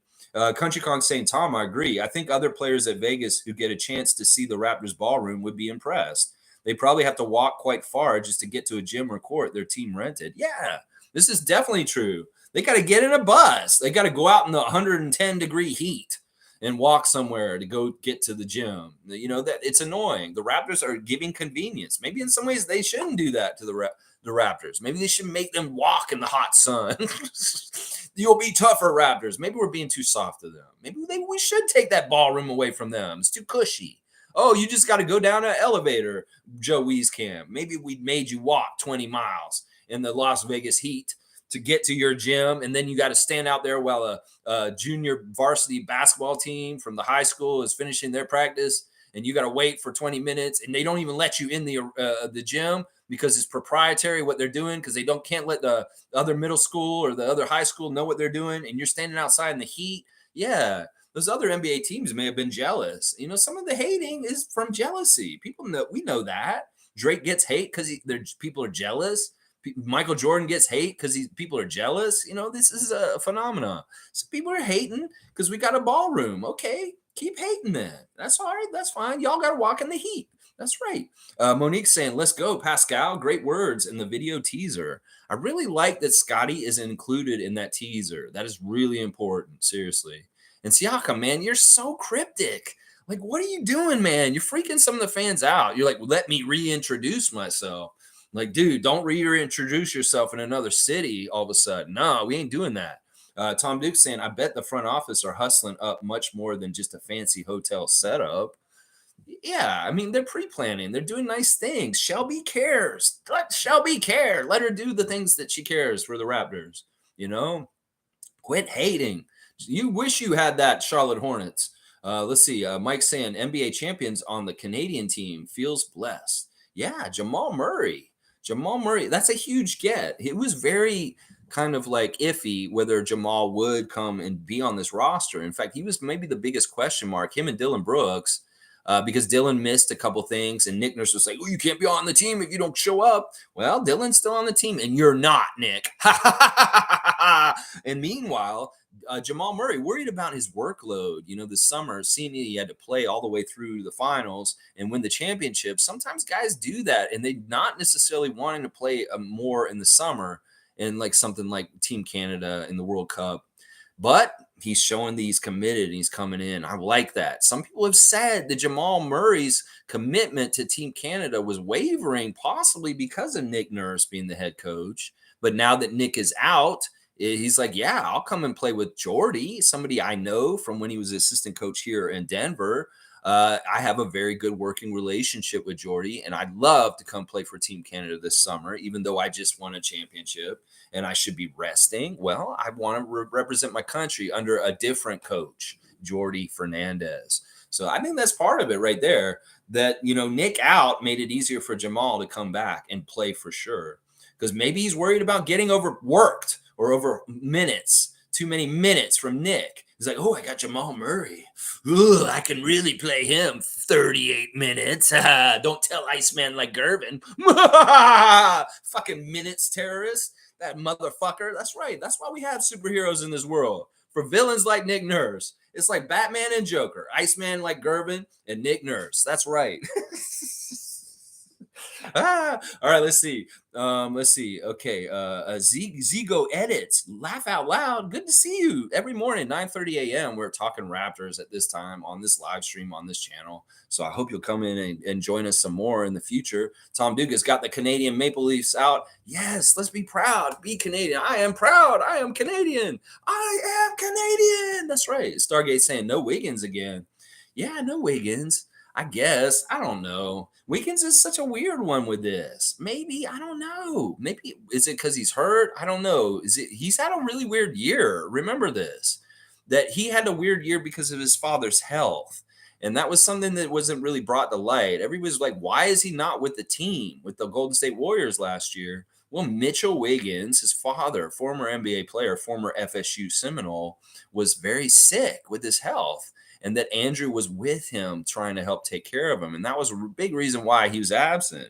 Well, maybe things aren't totally cleared up yet with that situation, and Andrew's still trying to have time off. And that's why he doesn't want to commit to Team Canada right now. I can do a little windbursting here on why Andrew Wiggins is not on the Team Canada roster. It could very well still be linked to the health issues his father's going through. So Infamous is saying no Banton. That's a shock. Well, Banton has played on Team Canada on the lower levels, the under levels for age groups. But yeah, he's not on this team this time. No, he's not. Iceman saying Dalano Banton's three for 19 field goals, 1 of 7 for 3, 5 of 7 from free throws, 3 rebounds, 6 assists, 1 steal, 0 turnovers versus 30 minutes versus the Lakers on Wednesday. That's what he did for the Celtics in Summer League. 3 of 19 field goals. What? Seriously? 3 of 19 from field goals? They let him shoot that much? Well, he did good as a point guard. 6 assists with 0 turnovers. I like that. But yeah, that's funny. He was 1 of 7 from 3. Okay, he was chucking it. Okay, I don't even know who won that game. It was kind of cool to see Lakers versus Celtics always, but okay, Delano. Yeah, thanks for the update on what he did the other day. I wasn't sure if he was at Summer League or not. This is how much I don't pay attention to Celtics. Is I didn't even know if Delano was at Summer League with them already. I don't care. Mike is saying Wiggins was hurt last season up till like the playoffs. He needs to get the time back to get back. He wasn't hurt, Mike. He was actually with his dad. He was actually taking a leave of absence for family health reasons. I think he may have been slightly hurt at some point, but he wasn't most of the time. And a lot of Warriors fans were like, why isn't he playing? Why isn't he back? Well, it was because he was choosing family over his career at that time. Stargate saying, I like the team, but Wiggins needs to commit. Well, maybe he'll get on the next cycle. Maybe it's too late in this 4-year cycle. This is really kind of the last year of the 4-year cycle. And maybe after we play in the Olympics, there's also this, guys. You guys don't realize this. Just because he's not on this team this summer doesn't mean he won't be on our Olympic team next year. I know that some people will say, well, he didn't show up and do the commitment before. But one of the things Rowan Barrett has done since Nick Nurse left the team, in fact, you know who made this commitment thing was Nick. Nick was the one who was saying, I want you guys to commit for 4 years. He was the one kind of upholding it. It's not necessarily Rowan Barrett. It was smart by Nick because you want that kind of continuity from year to year and with the team. But in some ways, they've loosened that rule because Nick's departure. And Rowan Barrett and Jordy Fernandez may not hold Andrew Wiggins accountable and say, you didn't show up for the other years. You can't play in the Olympics. They may very well say, you want to represent Canada in the Olympics, Andrew? Here's your jersey. So the rules that were established were Nick's rules. Now he's gone. They're out the window. So Wiggins may not be on the team this August, but he could very well be on the team if they qualify for the Olympics next year. The prestige of that may actually draw him to it. So we'll have to see. That's what I've actually heard, that there is a window open for Wiggins to play in the Olympics next year still. Infamous is saying, salute, freaks. I'm with you, Lex. Wheezy needs to go. You got one job. You got one job. You can't do it. You're doing all this other stuff just to show, oh, I can do this, though. I can block shots. Ooh, I can get on the boards. Ooh, I can get up here near the rim. Okay, that looks great, but you have one job. We just need you to do that job really, really well for sure. And the other stuff, yeah, that's great, but we don't really want you to do all that. That's not necessary. Let's see. Mike's saying, Wiggins was also dealing with a family thing, and the rumors were abound. I don't blame him for not playing this summer. Yeah, I think I covered that pretty well. Mitchell has been sick. His father, track and fields, his father, who played for the Rockets in the '80s, Mitchell Wiggins, Canadian Mitchell Wiggins, has been sick, and that is a big reason why Andrew was away last year. Philip is here. Hi, Lex. Hi, Philip. I'm not going to say the rest of your name. Infamous is saying, I wish I could make it to the meet and greet tomorrow. Damn. That's too bad, Infamous. But, listen, we're going to continue to do these year after year. So hopefully you can make it to something, some function we do at some point, whether it's going to a game all together in the season or our off-season meet and greet like we do. We'll have stuff more in the future. So stick with it. Maybe it'll line up better at another time. But that's too bad. We'd love to see you there. Fiercely saying, unfortunately, I will not be able to physically join you tomorrow, but will do my best to attend both streams. Go Raptor Freak family. All right, Fiercely. I appreciate that too also. You're here with us in our hearts and in our comments. And in some ways that is great, but we do wish we could see you in person. But maybe down the road this will happen. Like I said, last year we went to like 2 or 3 games during the season with a lot of us down there, like Sue and Adriana and I went to a preseason game together. Then we all went when Tom came to town, David Saborin and Greg from Gubstown Clink, and a bunch of us were down there for that game, Peter Saborin. So there's been opportunities to go to games together during the season, and we'll try and figure it out, and we'll get it together. We'll just stay in communication and see if it lines up better for everybody. Monique is saying, to those asking for Chris Boucher on Team Canada, he always goes back to his homeland, St. Lucia, around this time and getting up there in age. Love you, Chris. Yeah, but none of this should matter for Chris. He should be on Team Canada. They should have asked him. That he said in a really sad way on Hustle Play podcast. Mike Roach asked him. He said, "Would you play for Canada on the Olympic team?" And he would say, "I would do it in a heartbeat." They just never asked him, and I think that's a fallacy. In some ways, we have a weakness of big men on Team Canada. We could use more big guys. They have a lot of good guards, a lot of good small forwards, but we really don't have a lot of centers or power forwards. And in some ways, Chris could help us with this. Rowan Barrett, almost said Atkinson. Rowan Barrett. So get Chris Boucher on this team. He's a willing guy. He's a good dude. He's a good role player in certain ways. And we probably could use him on Team Canada. And it seems like he's sad that y'all haven't asked him yet. So please put Chris Boucher on Team Canada at some point. I don't even think it's his age. Some of these guys that are playing on this team are way older, and it's not anything like that. Joseph and Olenek. So, yeah, I wish Chris was on the team. Seriously. Stargate saying at Mike, that's true. You are right. I don't blame him at all. Yeah, Andrew, let Andrew do Andrew's life. Andrew's a good guy. We like Andrew. He's our Maple Jordan from Vaughan. And he's a champion. He's a good Canadian. He'll show up and he'll represent. It's not that he's never shown up and played for Team Canada. He has. He's been on Team Canada in the past. So I expect him to return and represent Canada once again in some sort of international competition at some point. Monique saying, see you tomorrow, freaks. I'm happy. Yes. So looking forward to seeing tomorrow, Monique and everybody else who's coming down. Don't forget, 3:00, meet and greet. Real Sports Bar and Grill across the street from Scotiabank Arena in Toronto. We are having the Raptors Street meet and greet in the place where they have Raptors Tonight with Randy Urban and the gang. We will be at that location, and we will be watching the Raptors play the Golden State Warriors in their consolation game from Summer League at 3 p.m. also. So if you can get there just a little bit before 3:00, that may be good. So we can get set up and kind of settle down to actually kind of watch the game together. And that'll be fun because y'all can watch the game with me and we can say funny comments and comment on it and react to it as it's going on. And then at the end of the game, hopefully we can live stream a reaction with all of us involved. G saying, whom do you think is our best ball handler right now? Talking about on both all around everywhere. I don't know. I think it's Marquise. In some ways, Marquise is so low to the ground, and he just has that dribble and that little and all this stuff. DJ Hogg was horrible yesterday. He should not have been dribbling the ball at certain times late in the game because he got his pocket picked. But I like Noel. I think Noel maybe. I mean, we're talking about who's like on the team from last year. Maybe I could say Jeff or Malachi. I don't know. It's tough. It's tough. I would say either, or maybe Dennis. I don't know. That's what we're gonna have to analyze this and kind of figure it out. They may be pretty close, and then you can start saying, "Well, what if it's Scotty? Scotty could be our best ball handler." I don't know.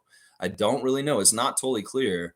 In some ways, Marquise is because he has a lot of those little like New York street ball kind of like and one kind of like things he can do with like dribbling really quick and going between his legs and stuff like that. And because Marquise is on such a lower level than everyone, he has a level of protection with protecting the ball in certain ways because he plays on a lower level than everyone. This is a big deal. In a lot of ways, it is a big deal. If he's speedy and he gets around, he can do that. But if you're not speedy, you can't play that way. You can't be on that lower level if you're not speedy. Let's see. Infamous is saying, I'm not sure about Moses. I'm not sure if Moses makes the team. He reminds me of poor man Lucas Nogueira, who was on our team. Yeah, that's a very good, actually, comparative. Lucas Nogueira and Moses Brown, they have some of the similar strengths and some of the similar weaknesses. That's a very, very good comparison. Very, very good comparison. Monique is saying goodbye to Joe. Okay, so she's lost any confidence in Joe Wieskamp also, and she's ready to say adios, amigo. Stargate Center, some of you are looking at Summer League the wrong way. You guys are looking at it as a regular season play. Summer League wins and losses mean absolutely nothing, zero. It's all about individual player evaluation. Yeah. Yeah. If you were trying to win Summer League, you would build a roster that makes sense. You would try and connect guys that actually have a history of chemistry and working together already. And we really didn't do that. Now, we did on the down low in some ways in the last two games. You know, there's a contingency on the Summer League roster that played for 905 last year. That's like Joe Wieskamp, David Johnson, Daryl Morsell, and Ron Harper Jr. And in some, we saw that lineup out there in late in the game yesterday, trying to get some organization and cohesion because they have a body of work from working together last year on the 905. And that was smart in some ways to utilize that to try and win the game. That these guys have a prior work history, but it didn't matter. And in some ways, they gelled just like they gelled on 905 last year. They didn't really. They're kind of like all similar players, kind of all fighting for the same pieces of the pie. And because of that, it's not conducive for them to work together with each other. Like, I don't think David Johnson, Joe Wieskamp, and Ron Harper Jr. have the correct amount of chemistry between them from playing with each other all last season on 905. That they played a lot of minutes together on the court for the 905 team, and you don't see any of that cohesion in the summer league environment. That's just points to them being selfish or them not really learning how to play with each other. And in some ways, that's a turnoff from me wanting any of them in self. That if they played off each other more, and we saw like Ron, I know they can do it. They did it at times on 905, but we didn't see it this week on Summer League. So Stargate's exactly right. Anybody who's looking at this week as like, okay, wins and losses matter, that's totally not true. And he's exactly right here. It's about the individuals and evaluating them. And if you don't put a team out there that doesn't play team basketball, you won't win. And that's how you lose every single game. Seymour saying, don't let the door hit you on the way out type players on the Summer League squad. Yeah. Get them through it needs a revolving door. There's so many of them. Let's send them all right on out. All right in a row. Nameless is saying, the only person that will be on the main roster will be Moses Brown if he sticks. There's no way Guy is ready. See, I see this completely different than you, Nameless. You know, Moses Brown has been in the league for 4 years. He's running out of chances, honestly. He should be, like, in some ways I can see improvement from when he was younger, but in some ways he's still got very big fundamental flaws. He has worked on certain things. He maybe matured a bit. Maybe he's a better citizen. Maybe he's learning be easier, but it may be too little too late. And there may be certain limitations to him. He's definitely not the guy. Seriously. And I'll be shocked if you're right and I'm wrong. I think it's Mogi. And you may think it's no way it's Mogi, but there's promise in him. There's certain things about him that can actually be developed. Moses Brown, I don't know what you can develop any further about him. Seriously. What can you develop any further about him that has not already been started to try to, and they can't? So Mogi being younger and more malleable as a player still, he could actually be developed into something very interesting in the kind of style of play that he is. He has a high motor, he has a good attitude, he's really smart, and he has a really good 3-point shot. His stroke is good, it looks money, and I love how active he is. He doesn't give up. He's got a quick first step. You saw how he bursts to the basket and just dunks it all of a sudden. So there's a lot to like about Mogi. And I think that, like, once again, I'm gonna make an educated opinion. If anybody's getting a two-way out of summer league, it's gonna be Mogi. And if I'm right, hey, you can tell me. I was right last year. I said Jeff Dowtin Jr. He needs to get a summer. He needs to get a two-way, and exactly what they did. And now we see where Jeffrey is with us in our team. Well, I think it's Mogi is this year's Jeffrey Dowtin Jr. We'll see if I'm right or you're right, Nameless. We'll see. We'll see. I don't think it's going to be Moses, though. I really don't. If they do, I might be upset a little bit. Stargate saying, in my opinion, only players I see that have any real NBA potential are Grady, Marquise, Mo. I would give Ron one more chance, but hey, also, can we also cut the coach? Just kidding. Well, Delaney's a fall guy. Seriously, Delaney's just a fall guy. He's somebody who will forget that he coached this summer league in like 6 months. Seriously, nobody's going to remember the summer league, and they won't even remember Pat Delaney being associated with it. It'll be just like Men in Black. We're going to zap your brains, and it'll all go away. So in some ways, it's much better this gets hung on him than James Wade or Jama Malaya or Darko for sure. Seriously, so. Yeah, I like him. I like Pat Delaney, but I don't want him to be the head coach. That's for damn sure. Danelle saying, I want to see more of Cambridge Jr. Thing is, when you don't put these guys in for a majority of games, of course, the few minutes they get, they're going to try and go off. It isn't fair to them. Yeah, they know they have limited chances, and they will be more selfish. They won't play off each other. They will take every single opportunity they can try and get. I expect Cambridge to play heavy tomorrow. They will probably want to take a really deep look at the guys who did not play hardly at all, like him and Shumat. I'll bet you JT Shumat will play tomorrow too. He hasn't played at all yet, which is kind of crazy that he hasn't even gotten in. So we'll see. We'll see. Tomorrow will be an interesting to see who plays and who doesn't. Nameless is saying, instead of Mogi, insert Otto Porter. Now, how do you feel? Well, Otto Porter, way better to play at that place. You know, of course, Otto Porter's a champion. He's established and stuff, but we could have both on the team. I think that Mogi would be good for the 905 team, that they would be very competitive with him on that team. And it would be nice to have another development prospect coming up. I'm telling you, this Mogi guy could have been like a first round pick in some ways. And the fact that he's just kind of floating around out there right now, in some ways, we need to take him and make him into something. The thing is, it's like, look, he has a lot of physical skills and a certain kind of like attributes athletically, but you got to listen to him talk too. This is a very conscientious, intelligent young man who really kind of is got a really good perspective. And that in a way, besides the physical gifts, is the mental stuff is there too. And that's why I'm saying green light this guy right now. Seriously. Stargate saying Mogi is the type of player worth developing. He looks the most teachable of all those players. He's definitely teachable. He's intelligent and can probably learn that way. You know, we could actually make him into something really good. Trust me.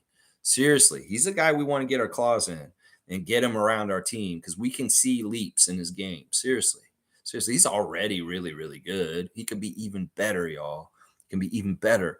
G saying Gary has been low key. I feel he is working hard and is on a mission. Yeah, for sure.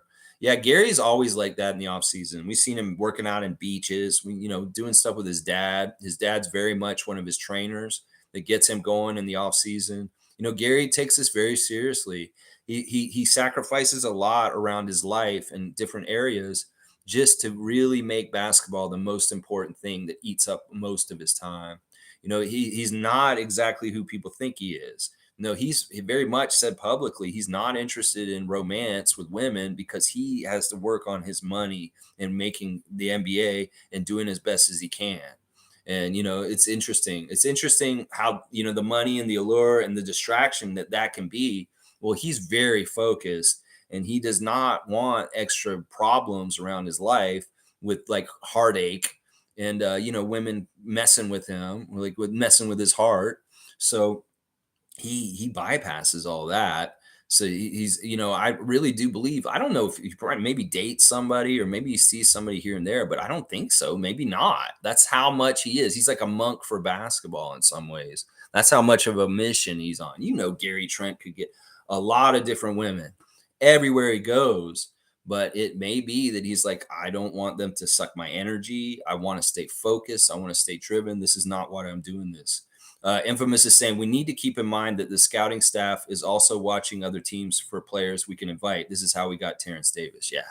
Yeah, we'll see. We'll see. Once again, trust him, Bobby Masai. Rely on Masai that they got an eye on every single game at Summer League, and they're maybe looking at every single different team and stuff like that. Now, Mogi's already within house, so I think he's got a favorite. He's a favorite to get some sort of path to us, but out of the blue, you're right. We could go and say, hey, you want to come and join us? We saw what you did on the Thunder Summer League team. We know that they can't keep you because they have too many young players. Would you like to come and get developed by the Raptors real quick? That kind of stuff could happen for sure. Nameless is saying Grady and Gee should be traveling salesmen between the Raptors and the 905. Yeah, I'd like to see them burning it up on the Gardner and the Lakeshore, going in between Mississauga and Toronto this season coming up.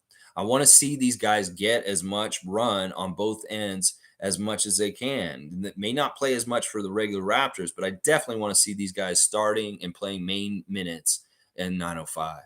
And I think it'll be very good for both of them. And that's why I want Mogi on our team. I really do. G saying, I only watched that one Cavs game against us, but Miller looked interesting with his 3-point shots. Not sure if he played well the remaining games, but he stuck out to me. DJ Miller or Miller? Who are you talking about, Miller? Miller on which team? Are you talking about on our team or on their team? Because there's actually nobody Miller. You may be trying to say Hogg, DJ Hogg, because I'm not totally sure who you mean, G. Miller. Who's Miller? I don't know. Names is saying Dame only makes us better if we can steal him, like Kawhi. Yeah, that's what I'm saying. Well, what do you call stealing? In some ways? I mean, they're going to have to make the package worthwhile to Portland. Portland's going to want to have to do it. And then you got to make the money match. That's the other thing that's going to make it tough. That package sounds crazy. They're saying like Scotty, Gary, Thad, Otto for Lillard and and Little. Lillard and Little would come to us. Nasir Little for those 5 guys. And that's really like those 2 old vets. Gary and Boucher, I think, is in it too. It's crazy. It's a crazy deal. And I don't necessarily like it. It's a real gamble. It's definitely, we're trying to win a championship now kind of shit. Let's see. Monique saying, let's say James Wade returns next season, make him the Summer League head coach or Jama. Really doesn't want Pat Delaney to do it. We don't care, Monique, if we win in Summer League. It's not important. I know we like to win always, all the time, everything we can, but this situation is not important. And in some ways, it's very good that Pat Delaney coaches our Summer League team. Trust me. We don't want these guys to have this kind of stink on them. James Wade and Jama. I don't know. We'll have to see next year who's the Summer League coach. It could be Eric Curry for all we know. Nameless is saying, if you think these proposed trade packages for Dame make us better, you are not a Raptors fan. It depends on which one. It depends on how much is going where. I get the sound logic of if you take Lillard and you replace our young guys with Lillard on our team, we are a contender for a championship. This is just the pure damn truth. Siakam and Lillard is very much a great combo. If they put these guys together on a team, whether it's in Portland or in Toronto, they're going to be very good. Trust me. They have the kind of skills that interact with each other that really work really well. Just imagine a guy who's very capable, that makes a lot of shots and is very clutch, incredibly clutch with Steph range. That is what you're getting with Lillard.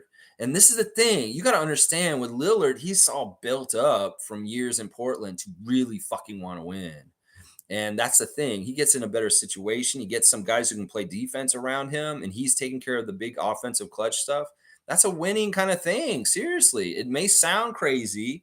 It may sound really weird, the package and who may be leaving, but I'm telling you, this is how we won our first championship. We could do it again with Lillard.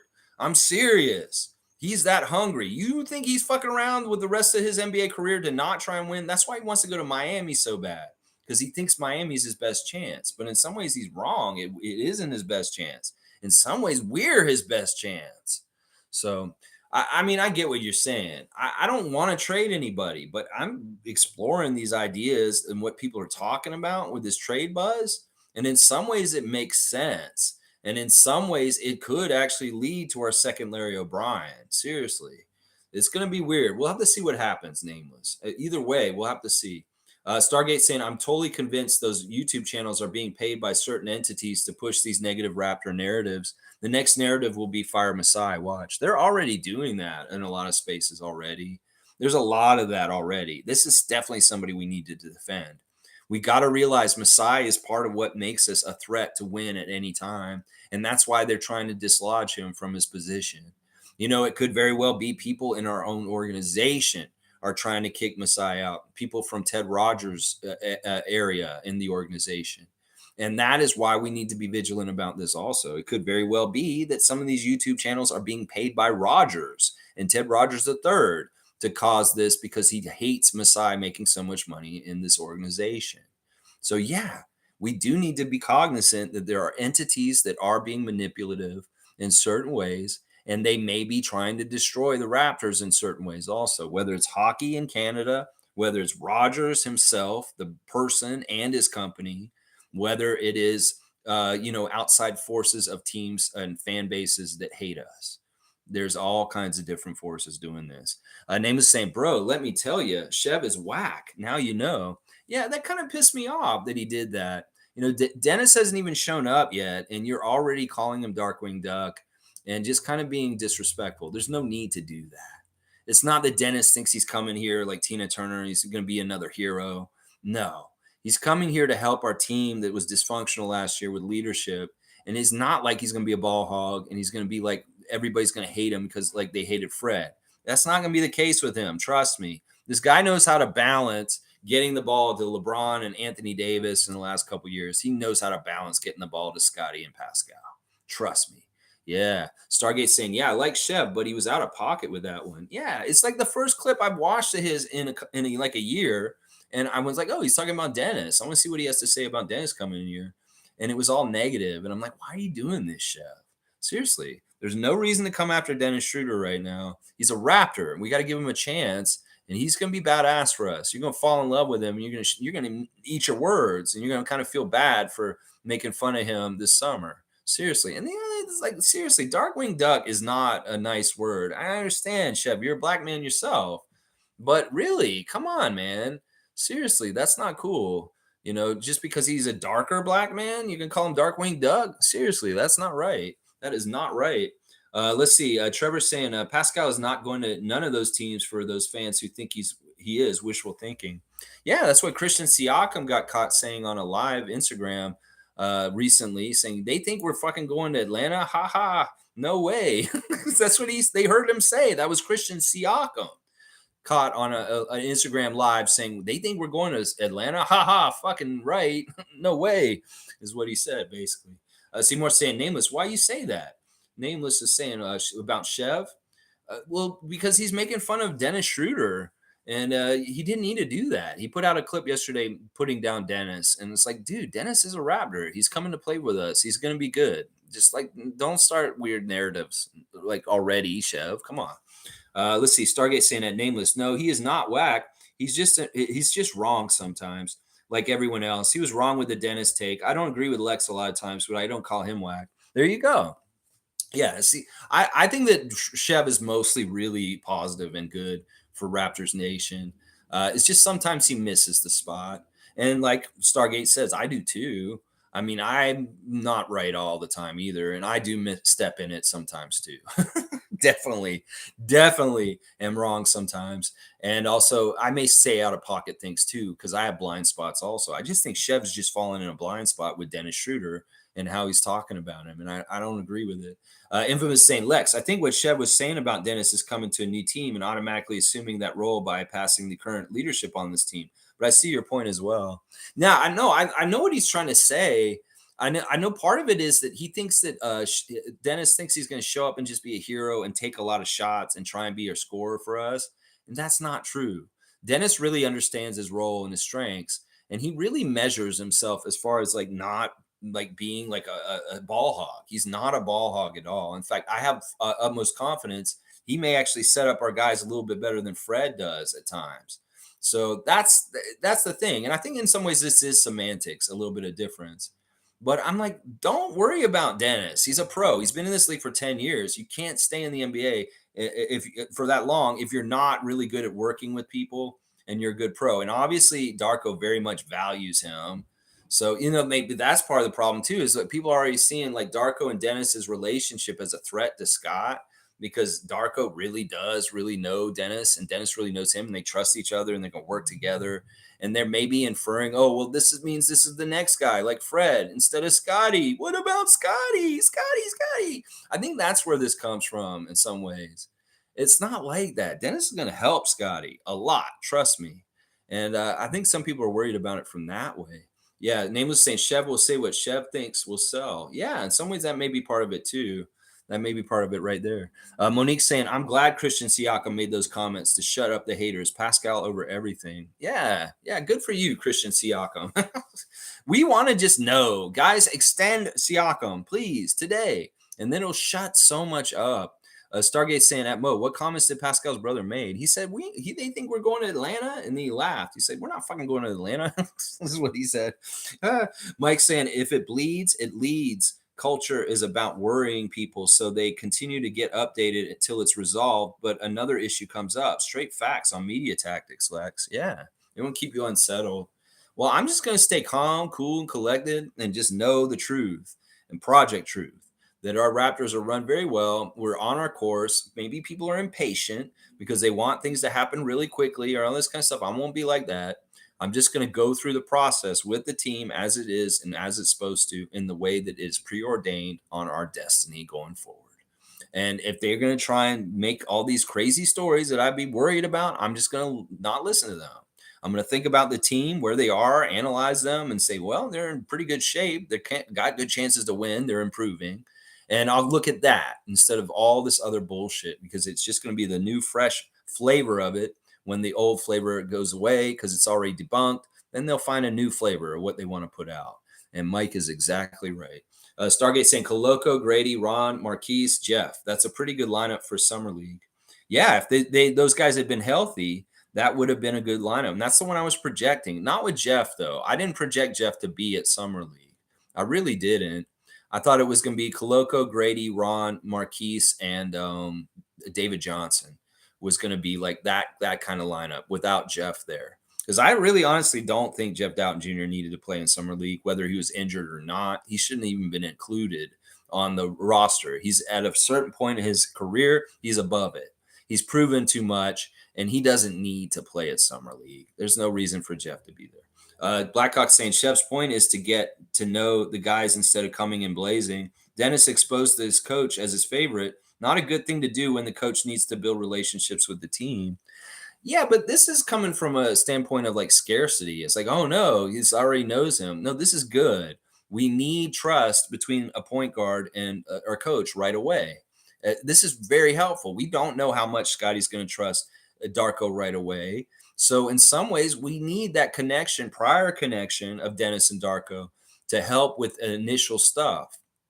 I think people, once again, when they're talking about what Shev's talking about or what he's worried about, they're coming from a fear mindset that Dennis is going to come in and screw things up or something like that. That's not how this is. Dennis is a really good pro, and he really knows how to talk to people, but he's also outspoken, and he can be a very good leader. We need this kind of guy on this team.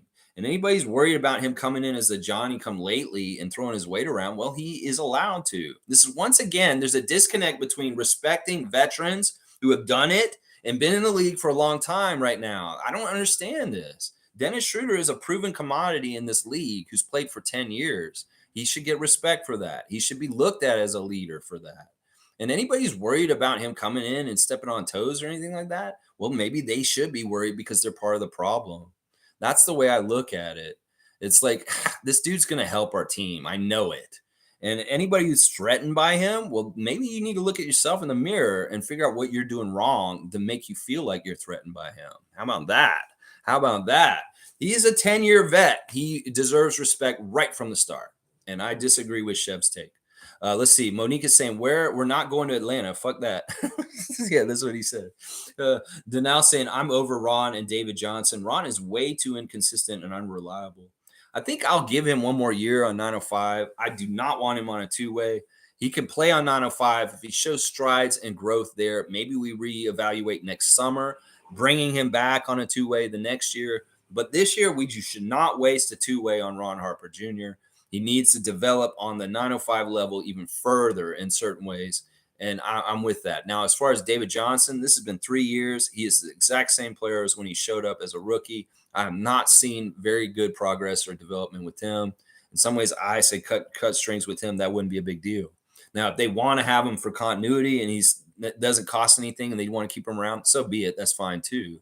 But I'm really not expecting him to make any kind of jump as a player to be like an NBA player because he's just not showing that growth at all. And that's just how it is. Infamous saying the commentary was dreadful. I completely agree, Lex. The ballroom is a great idea. The roster was the issue, not the setup. Yeah, I mean, the ceiling may have been an issue, but honestly, it's the good intentions. This is like a good example of the road to hell is paved with good intentions. The Raptors had the good intentions to set up a private basketball court in a ballroom for their team, and now they're getting hell for it. The road to hell is paved with the good intentions of making a ballroom for your players. So stupid. Stargate saying, I said it before, losing was the best thing that can happen for the Summer League team. Better for player evaluation. Yeah, see how they are when they're down. We can see Grady and Marquise being upset with how things went. Let's do our Instagram check real quick. Mr. New York City, Grady was at the sideline of the game last night. Marquise sitting on the bench and posting an action clip of the game while it was going on. Also putting on blast Amani Bates in their game against, I guess that's the Rockets. And he's also he's got a clip of Trae Young talking about his summer league when he came in as a rookie and how he was horrible in the first 4 games of his summer league, but then he had an amazing game on his 5th game of the summer league, and kind of trying to draw allusions to Trae Young's summer league experience when he came into the league with his own summer league experience right now. And then also Marquise is putting Drake on blast on his Instagram from his concert. He said, if you're at a place in your life where you're doubting yourself, hang on. If you're in a place in your life where you're doubting yourself or you're not sure exactly how to make what you love happen, just know I went to New York City. I got turned down by 15 or 20 different people. That's what he's saying on his Instagram, quoting Drake. That's very Toronto Raptors of you, Marquise, to have Drake on your Instagram. Matt Devlin's hanging out with a number 1 Raptors fan who keeps track of every game and every 3-point city shout out that Matt Devlin does. Okay, so I think this is a friend of Monique's. I think her name is Faye, and she's been put on blast by Matt Devlin the last couple of days. And then there's a picture of Matt's son, Jack, sitting at courtside at Global Jam with RJ Barrett. That's pretty cool. So Matt's son was sitting next to him, but he's also sitting real close to RJ at that. Slim Duck has got, he's really worried about the storm that happened here in Canada this past day or so. There were tornadoes that touched down in Ottawa and even over near Montreal. There was some really crazy stuff. And Chris is putting on blast his home city. What the actual, he's worried about the weather around Montreal yesterday. Grady was in an interview with a couple other players, it looks like, on his Instagram. Let's see who else is on here. Pascal, of course, posting his clip from yesterday about reintroducing himself. So, Pascal, yes, we know you. Nice to see you again, Pascal. Thank you for reintroducing yourself. Please don't go anywhere else, is what I'll keep saying. Thaddeus Young, of course, he actually got put on blast recently. This is a really interesting list. Players left in the NBA from the early to mid 2000s. LeBron, he came in 2003. And then Chris Paul, 2005. Rudy Gay and Kyle Lowry, 2006. And then 2007, there's 5 guys still in the league, including Kevin Durant, now Horford, and Thaddeus Young. So Thad Young getting respect for being one of the top 10 senior players in the league this season. That's crazy. Lowry is one of the top 4 oldest players in the league right now, guys. That is crazy to me. But Thad Young getting his kudos for his longevity in the league right now. And I love seeing that. In some ways, that is very prestigious to be in the league that long. There's not very many of those guys left around in this league at this point. Holy crap. There's your Instagram check with the Raptors real quick. Yeah, there you go. All right, let's see. Nameless is saying it's for the casuals who make the most noise. Fact. Well, the thing about it is, like, the older, learned Raptor fans like us are not necessarily going to be having YouTube channels like me.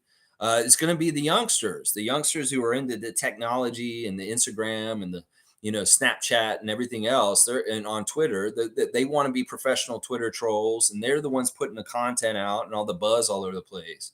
And a lot of it is uneducated and stupid, just to be very frank about it. And that's part of it. It's some of it is a technological difference. The technology is more conducive to young people using it. The old people are more like to say, I don't fucking know how to do this. I'm not going to have anything to do with it. MSJ saying, hang on. Man, it jumped. Wow. All right. Hopefully you can get a cutoff or something maybe soon. Okay, where am I? MSJ is the one. Okay, here we go. This team is entertaining. This team is entering a slump period. I, for one, welcome the exit of the casual fans and the player worship. I look forward to Barnes' OG rebuild because it's their team now. I do hope Pascal is part of it. Yeah. I mean, seriously, we're going to take the best with the bad things happen. Well, let's get rid of some of these shitty fans. Maybe they'll go away. They won't pay attention. Got to look at the bright side. Stargate's saying a Black Hawk, exactly. And Danelle saying if we didn't convert the ballroom and had to fight for court time and had this record, they would say we should have converted the ballroom. Can't win. Yeah.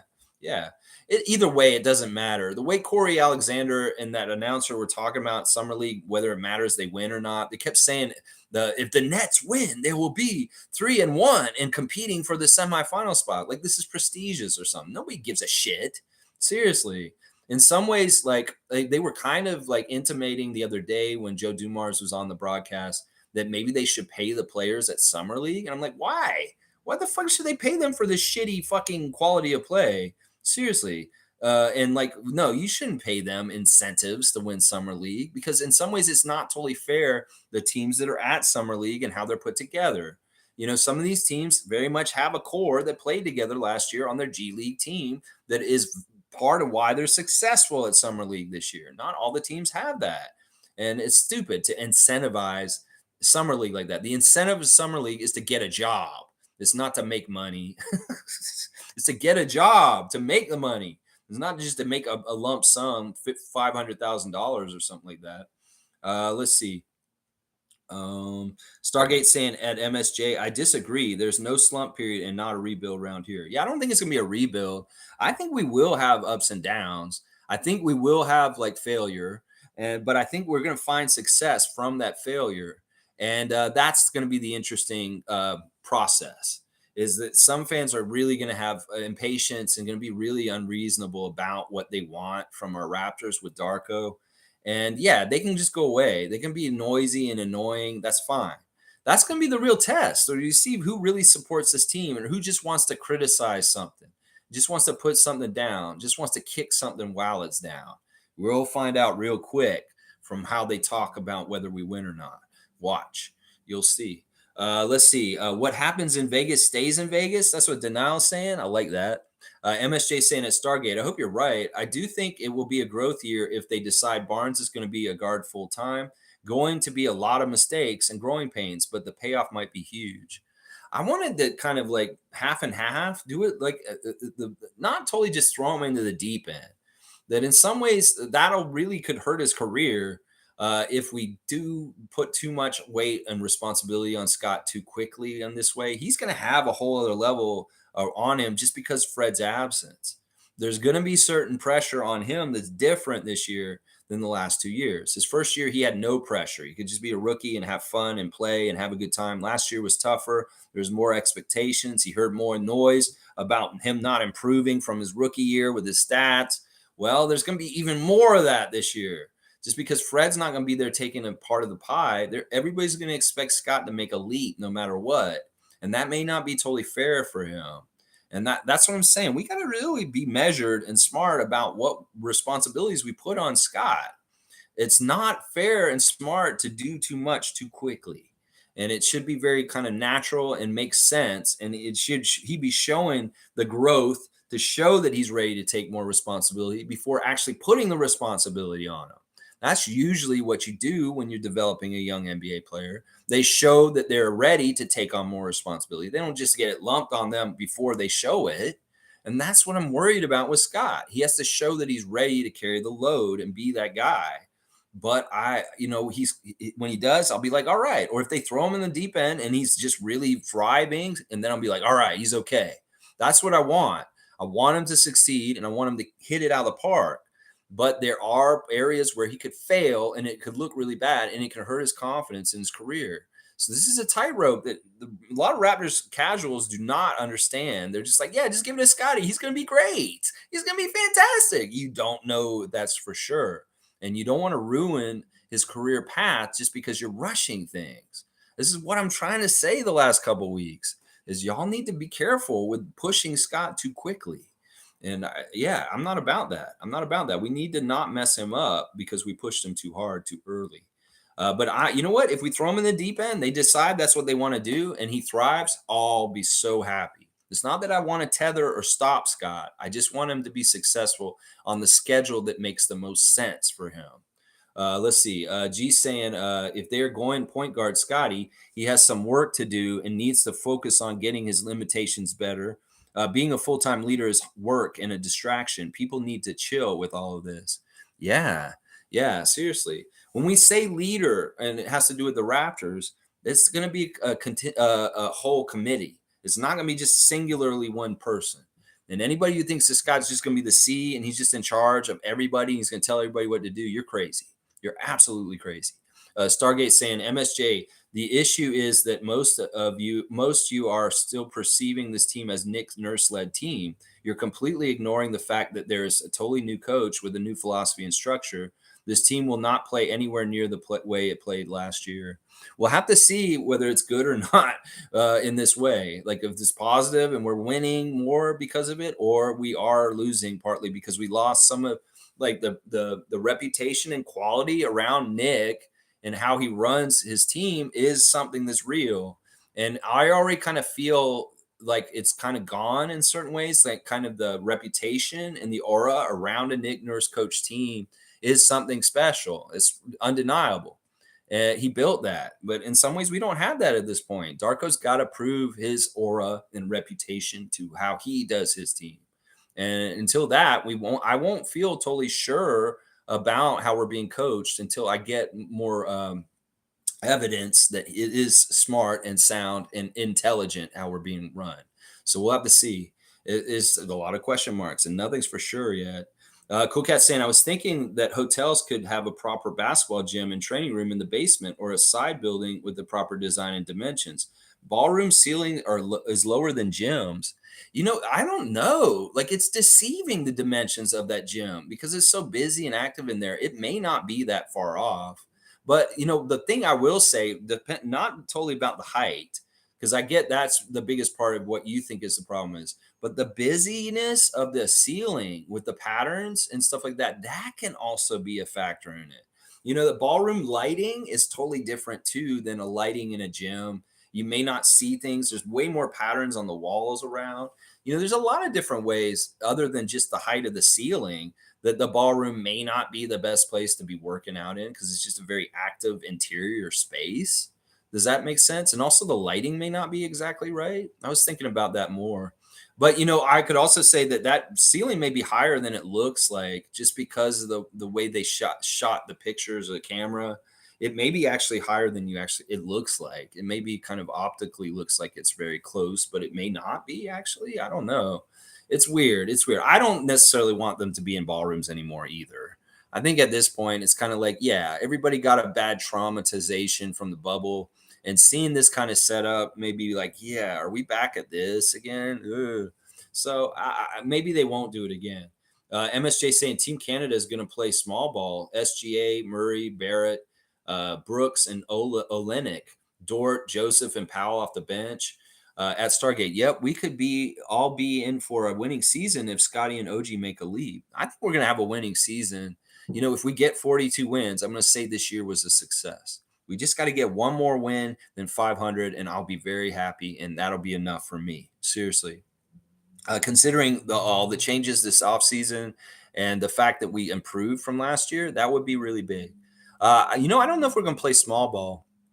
The starting lineup will include Olenek and Powell at the 4 and the 5 for sure. Now, who the other 3 starters are, it could be very different. If we have Murray and SGA, they will probably be for sure, and then probably Barrett. And I would guess that Brooks comes off the bench. Brooks comes off the bench as kind of a defensive specialist, kind of asshole off the bench to yell a lot and cause trouble. Maybe he's talking trash at tip off from the bench. Yeah, he's a specialized player, Dylan Brooks. Mike saying, Cool Cat, they could make that a priority next time. Proper ceiling clearance. Maybe it works better. It could be. That is interesting that maybe there was a gym. There's a gym in that hotel for sure, but I don't know if they have a full basketball court in that gym. That hotel just naturally, like a little aside of the room. That's not very often that hotels would have that. Even huge casino hotels in Las Vegas, like the Wynn Resort Casino. So I don't know if there's actually a court on site already. That'd be crazy if there was, and maybe there was, and maybe another team already had it rented. Who knows? That's the other thing. There was probably competition to get to these spaces around the city, and the Raptors were like, this is really hard to get our spots where we want to practice at certain places. Why don't we just bring our court and we'll just do it ourselves instead? The guys on the broadcast yesterday could be making fun of the Raptors for renting out that ballroom. I'm sure they had to pay Wynn for that space and like, well, look, you just wasted money on being 0-4 at the summer league. Silly Raptors. Whatever. The investment is there no matter what, win or lose. We wanted to invest. We did. And we saw our players were maybe getting all our objectives marked off other than getting wins, which is the only thing Corey Alexander cares about. Oh my gosh. All right, let's see. Dana's saying that hot dog at the Stampede looks smaller than the footlong at Rogers Center and basic toppings. Seriously, it's just a regular little hot dog and it's $120. What the hell? Seriously, was that $120 or $1.20 you were saying? You may have missed a little period. Was that really $120 or a $1.20 hot dog? I don't know. I'm confused, Seymour. That seems crazy. Fiercely saying, I read Pascal's massage therapist left the Raptors to work with the Hawks. Yeah. I went over that for a second earlier, Fiercey. I really think what the Hawks did was they threw a bag at Ray Chow and said, yeah, you've been with the Raptors for a long time. How much do you make up there? Yeah. And they know that he's Siakam's favorite massage therapist. So they're trying to sweeten the deal for Pascal to want to be there. I wouldn't read this into Pascal is going there. I just think that they're trying to get a leg up and an advantage. Well, we're going to steal the massage therapist from the Raptors that Pascal specifically likes to use, and we're going to pay him way more money. It's like they probably Monty Williams him. They're probably like, yeah, you were in Toronto. You've been there a long time. You really like it there, don't you, Ray? Yeah. Well, if you came to Atlanta, we'll pay you twice what you're making in Toronto. And it's all under the guise of trying to lure Siakam to Atlanta.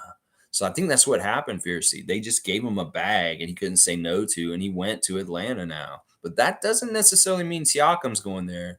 It may mean that Atlanta's trying to make it more attractive for Siakam to go there, but that may backfire. Who knows? Maybe he doesn't care if it's Ray or not. I know they have a special relationship, and it may be very much part of his rituals and how he does things, and he likes to have things. But maybe he can find a different massage therapist on Toronto now that Ray is sold out, like Fred and Monty Williams, and took the bag. Stargate saying Philly will be what the Raptors were last season. Watch, Raptors will be 4th or 5th seed in the East. Only other East lottery team that will be any better this season will be Detroit. Watch Orlando also, just in case. I think a lot of the problems are going to happen with Philly for sure. Harden now really wants to go to the Clippers. He's saying he wants to go to Clippers. Well, what does that mean? If he gets his way to the Clippers, well, what does that mean? Probably Russell's on the Sixers, right? Isn't that what that means? These guys get traded for each other every couple of years, right? Westbrook for Harden. They're going to make another trade, and all of a sudden Russell Westbrook's on the Sixers with Joel Embiid instead. Yeah, we'll see how that works. I would love that fit with Nick Nurse and everything there. Yeah, Russell on that team all of a sudden, that makes total sense. That's what James wants. James wants to be on the Clippers with Kawhi, Paul George, Russell Westbrook, somehow, some way. Crazy, crazy. I know Philly's going to have a hard year this year. Seriously, they really are. Wayne's saying summer league successful teams are bottom feeders in the NBA. That's actually quite factual. Wieskamp and Harper gone. We bring in suitable talent, and Thad stays for veteran leadership with Otto. Great. There you go. I like what Wayne's ordering up right there. That sounds like the kind of future I want short term for the Raptors too. Fiercely saying, Lex, impersonation of the minutes terrorist, rubbing your hands, pure comedy. All right. Here we go. Let me do this here. Actually, let me do. I'll do this one. I just want to make sure I got the right hat for this. All right, guys, come on in, guys. All right, Maxie, you're starting, and you will be playing all 48 minutes tonight because I do not trust any of those guys from our team there. And James, well, I know you don't want to play, but I'm going to play you anyway. You're going to be in there for about 36 minutes today. Yeah, you're going to play. You don't want to play? I don't care. We'll put you out there. You can just like run around and do cardio. I don't care. But you will be playing today. I know you wanted to get traded to the Clippers. You're not going to go in? What do you mean you're not going to go in? You better go in right now. And Joel, I know you can't play the amount of minutes that I need you to play. So we're going to play until your knee just falls off. And then I'll bench you then. All right, get out there. Let's go, Sixers.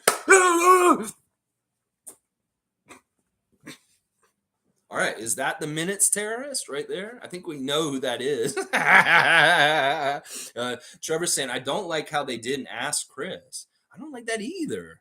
I mean, maybe they will. Maybe they will consider it. They should ask Chris to be on Team Canada. They should. They should just do it. Seriously, put him on there. Infamous is saying, reintroduce myself as a Jay-Z song called Public Services Announcement. One of the lines in the song says, I don't care what you think about me. There you go. So there's deep messaging in Siakam's stuff. And there's a lot of noise out there. And he wants to put a little bit out himself about where he's at with his head. That is what we're getting the clues from that for sure. Thanks for the info on the Jay-Z song. Wayne Strainer saying, Mohamedou Guy, sorry, you messed up his name. He's a keeper. Don't see knucklehead decisions. I will bet a Caribbean island he makes our team in 2 years. He's a baller. Yeah. Well, we got to give him that path. We got to give him that two-way, Bobby Webster, and give him a path to make his way to the Raptors main roster. Mo Gee, that is the guy we want. Infamous saying, Chef put out a very positive video when Dennis was signed. His humor is tongue-in-cheek. I have no problem with the Chef video. All right, there you go. It's just some of this stuff is like, I was like, really? Why are you doing this? And I really think people are mischaracterizing what Schroeder's intentions are with the team. He's a good guy. He's a good teammate. He wouldn't last in the NBA this long if he wasn't like this. LeBron has a lot of respect for Dennis Schroder. That says a lot right there, that LeBron has a lot of respect for him. So Blackhawk is saying, exact words from Darko. Dennis is his right and left hand. Every player is vying for the coach's attention. Dennis having this favoritism can alienate the players. It should be toned down. I get it because we've had a bad experience with Nick and Fred last season. I think y'all are misreading this too much. Instead of thinking about him being favoritism, that's not what this is. This is very good that they have an established relationship. This is the way you should be looking at it instead. It's not about scarcity where it's like, oh, Dennis is going to take away from everybody because he's so cool with Darko. No, we should think about it this way. Dennis and Darko's history is good because they have prior working relationships. It'll make the transition and things easier. In some ways, Dennis can talk to guys on our team about things Darko may ask them to do and clarify it because he may understand it better. In some ways, that is very good because Darko may be explaining some of his systems and Dennis will be familiar with it. And maybe OG's like, I don't get this, though. Why are you doing this? And Dennis just takes OG aside and says, well, when we were in Oklahoma City, this is what we did in this way, and it worked really well. OG, trust coach. It's going to be good. He's like, all right, Dennis, thanks for elaborating and explaining it to me. It's that kind of stuff that'll make it helpful. Everybody thinks everybody's so selfish. Dennis Schroder is not a selfish player. He's not coming in to be a hero and take over and just try and do everything. Don't paint it that way. Don't be threatened by his prior relationship with Darko either. This is very good early building blocks for our team to have an easier time this season. That the working relationship and understanding each other is very good. The point guard should very much be on the same page with the coach. And if Scotty's going to be the point guard, well, he's going to need to be on the same page with Darko. But maybe he's not ready to right away because they have to learn each other and get to know each other a little bit. So there could be a transitionary period where Dennis starts at point guard initially just because he's more familiar with him. And it's not favoritism. It's just sound, smart strategy in that position of orientation with the new coaching staff running the Raptors. Well, Dennis knows how to run Darko stuff better. That makes total sense that he should be the starting point guard to start. Now, if Malachi comes into training camp and it easily learns Darko stuff and he shows a proclivity to do it really well, maybe he starts. Maybe Scott instantly knows exactly what Darko wants and he can figure it out. But just in case those other guys can't figure it out quick, Dennis having a familiarity is a strength, and it's not a negative, and it's not him playing favorites. And once again, Darko's main important thing is unity. You think he's going to play favorites so that he messes up the unity? No, he's not dumb like that. So let's not forecast any of this teacher's pet stuff that Nick was doing with Fred, because Darko's message is unity and all for one and one for all. And that is what he'll do. And that's what Dennis will do too. These guys are not enemies to this. And favoritism is not something that exists in this situation.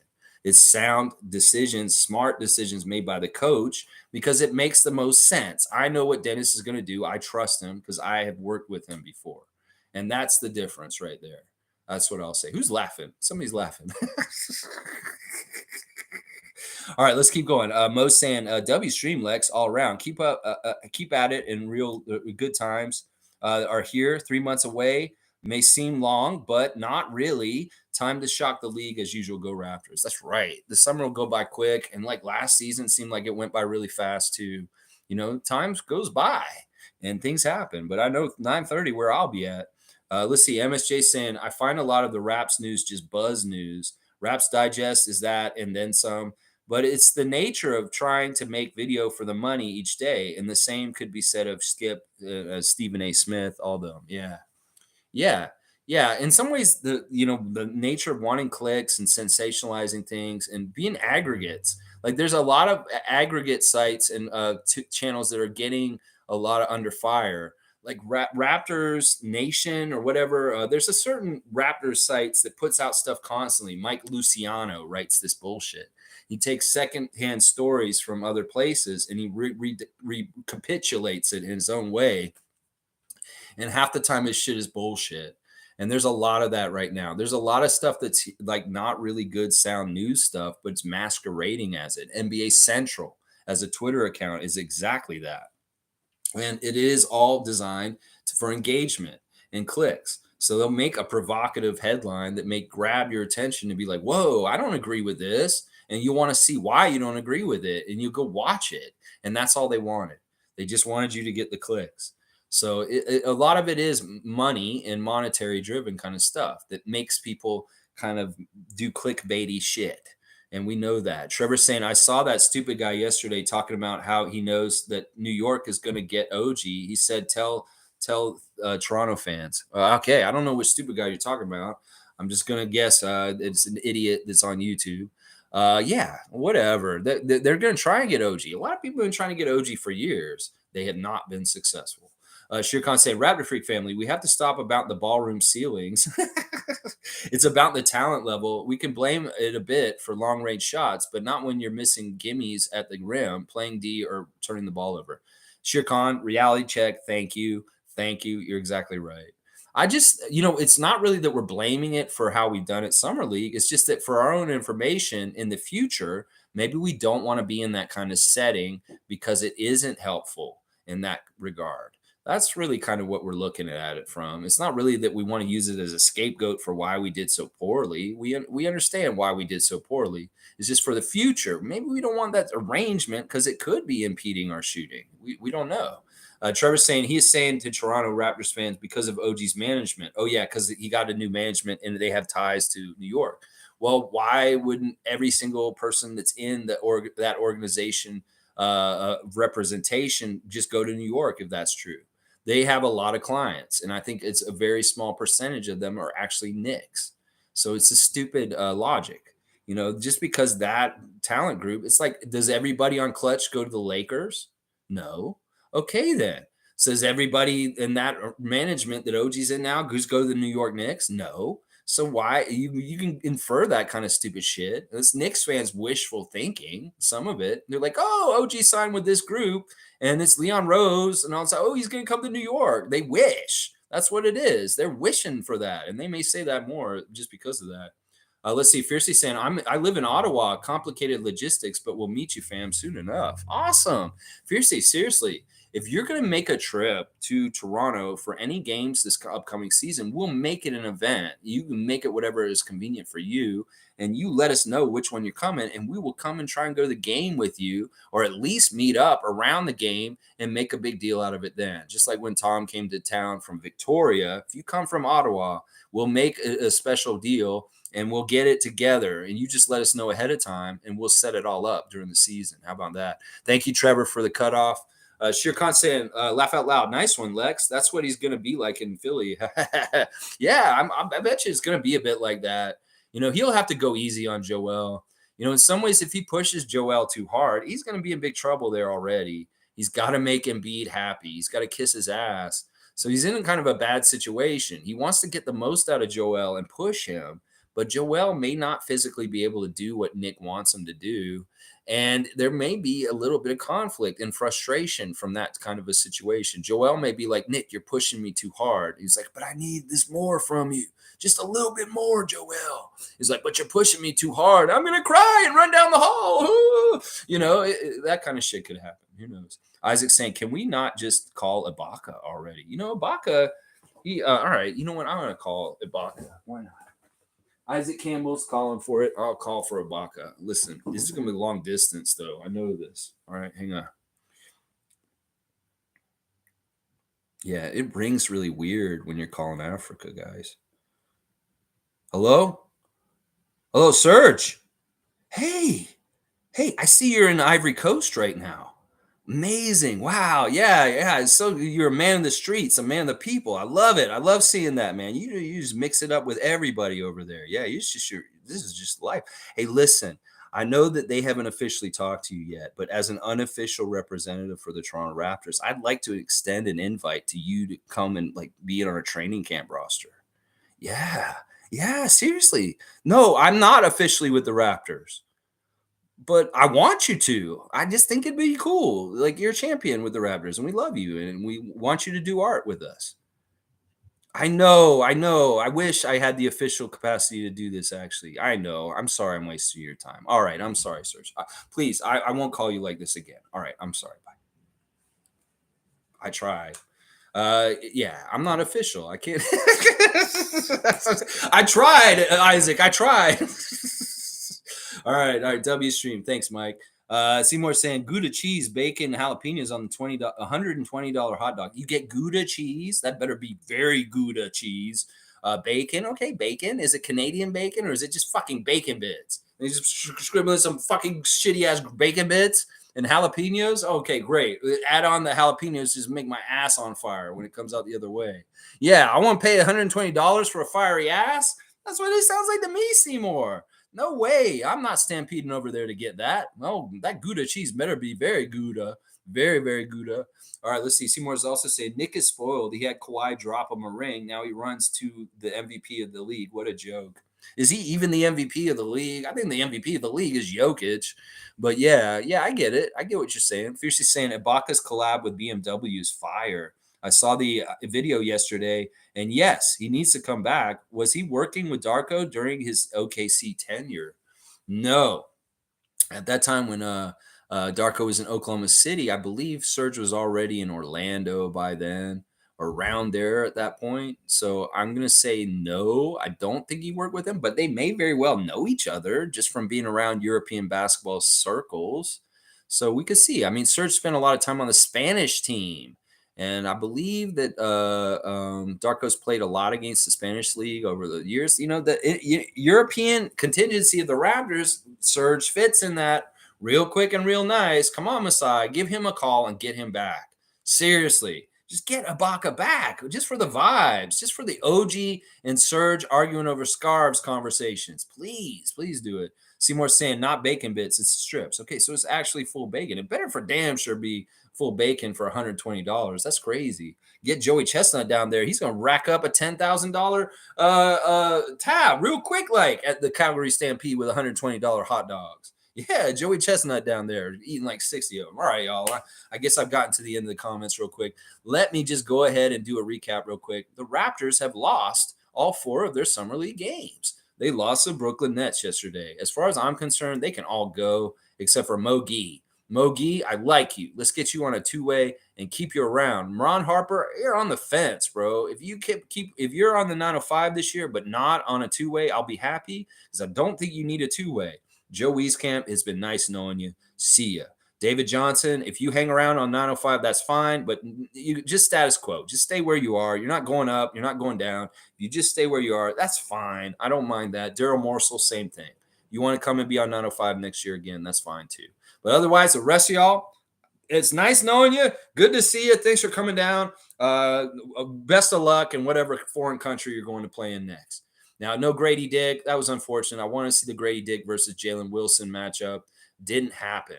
And just, poor. I don't know. I don't want to half-ass this half-ass game yesterday, and I'm a half-ass in my recap of it. So, yeah, we lost in overtime. It was stupid. Did you guys like that format for the overtime? I did. I just think that we didn't really use the strategy of it. It's because it's so new. These young players don't really understand what's important in that kind of an overtime where there's no time on it, and it's like getting a set score. Well, yeah, there was no logic or reasoning in how we played that. We didn't play any kind of sound defense that would be smart to stop them. We just kind of let the door open and let them come down and score a few points, and then the overtime was over and we lost. That's basically what happened there. All right, Team Canada announced this team is stacked. We love Canada and we want to win. So let's go, Team Canada. Kick some ass, SGA, Jamal Murray, and the rest. So happy to see y'all's commitment for Jordy Fernandez's team starting very soon. Y'all will be in the exhibitions and then playing in the World Cup. And I wish you all the best luck in the world. We want to be in the Olympics as a country in men's basketball. So let's go, Team Canada. They look real good. I think they look real good. All right, y'all. Thanks for watching. Tomorrow is our meet and greet. 3 p.m. is when the game starts with the Raptors against the Warriors, and also when we were supposed to start a meet and greet. But if you can get there a little earlier, Real Sports Bar and Grill across the street from the Scotiabank Arena in downtown Toronto. Come down to Union Station and walk through. You can get there real easy, or just however you're going to get there. I will be there. Adriana will be there. Monique will be there. Evelyn will be there. And the Saborin brothers will be there for sure. And everybody else, if you're coming down there, we'd love to see you also. And you can come meet us all and watch the game with us. We'll have some prizes and just good all-around fun. And as I said, I'll do a preview stream tomorrow morning at 9:30 for the game. And then later on in the day, we'll hopefully do a live reaction after the Summer League game at Real Sports Bar and Grill. So please come down there and meet us up with us and greet us up with us tomorrow. So thanks, guys, for watching me. And I'll be back 9:30 a.m. tomorrow morning. And then hopefully I'll see a bunch of y'all in person tomorrow also. Thank you. And let's go Raptors. Don't forget to subscribe, baby.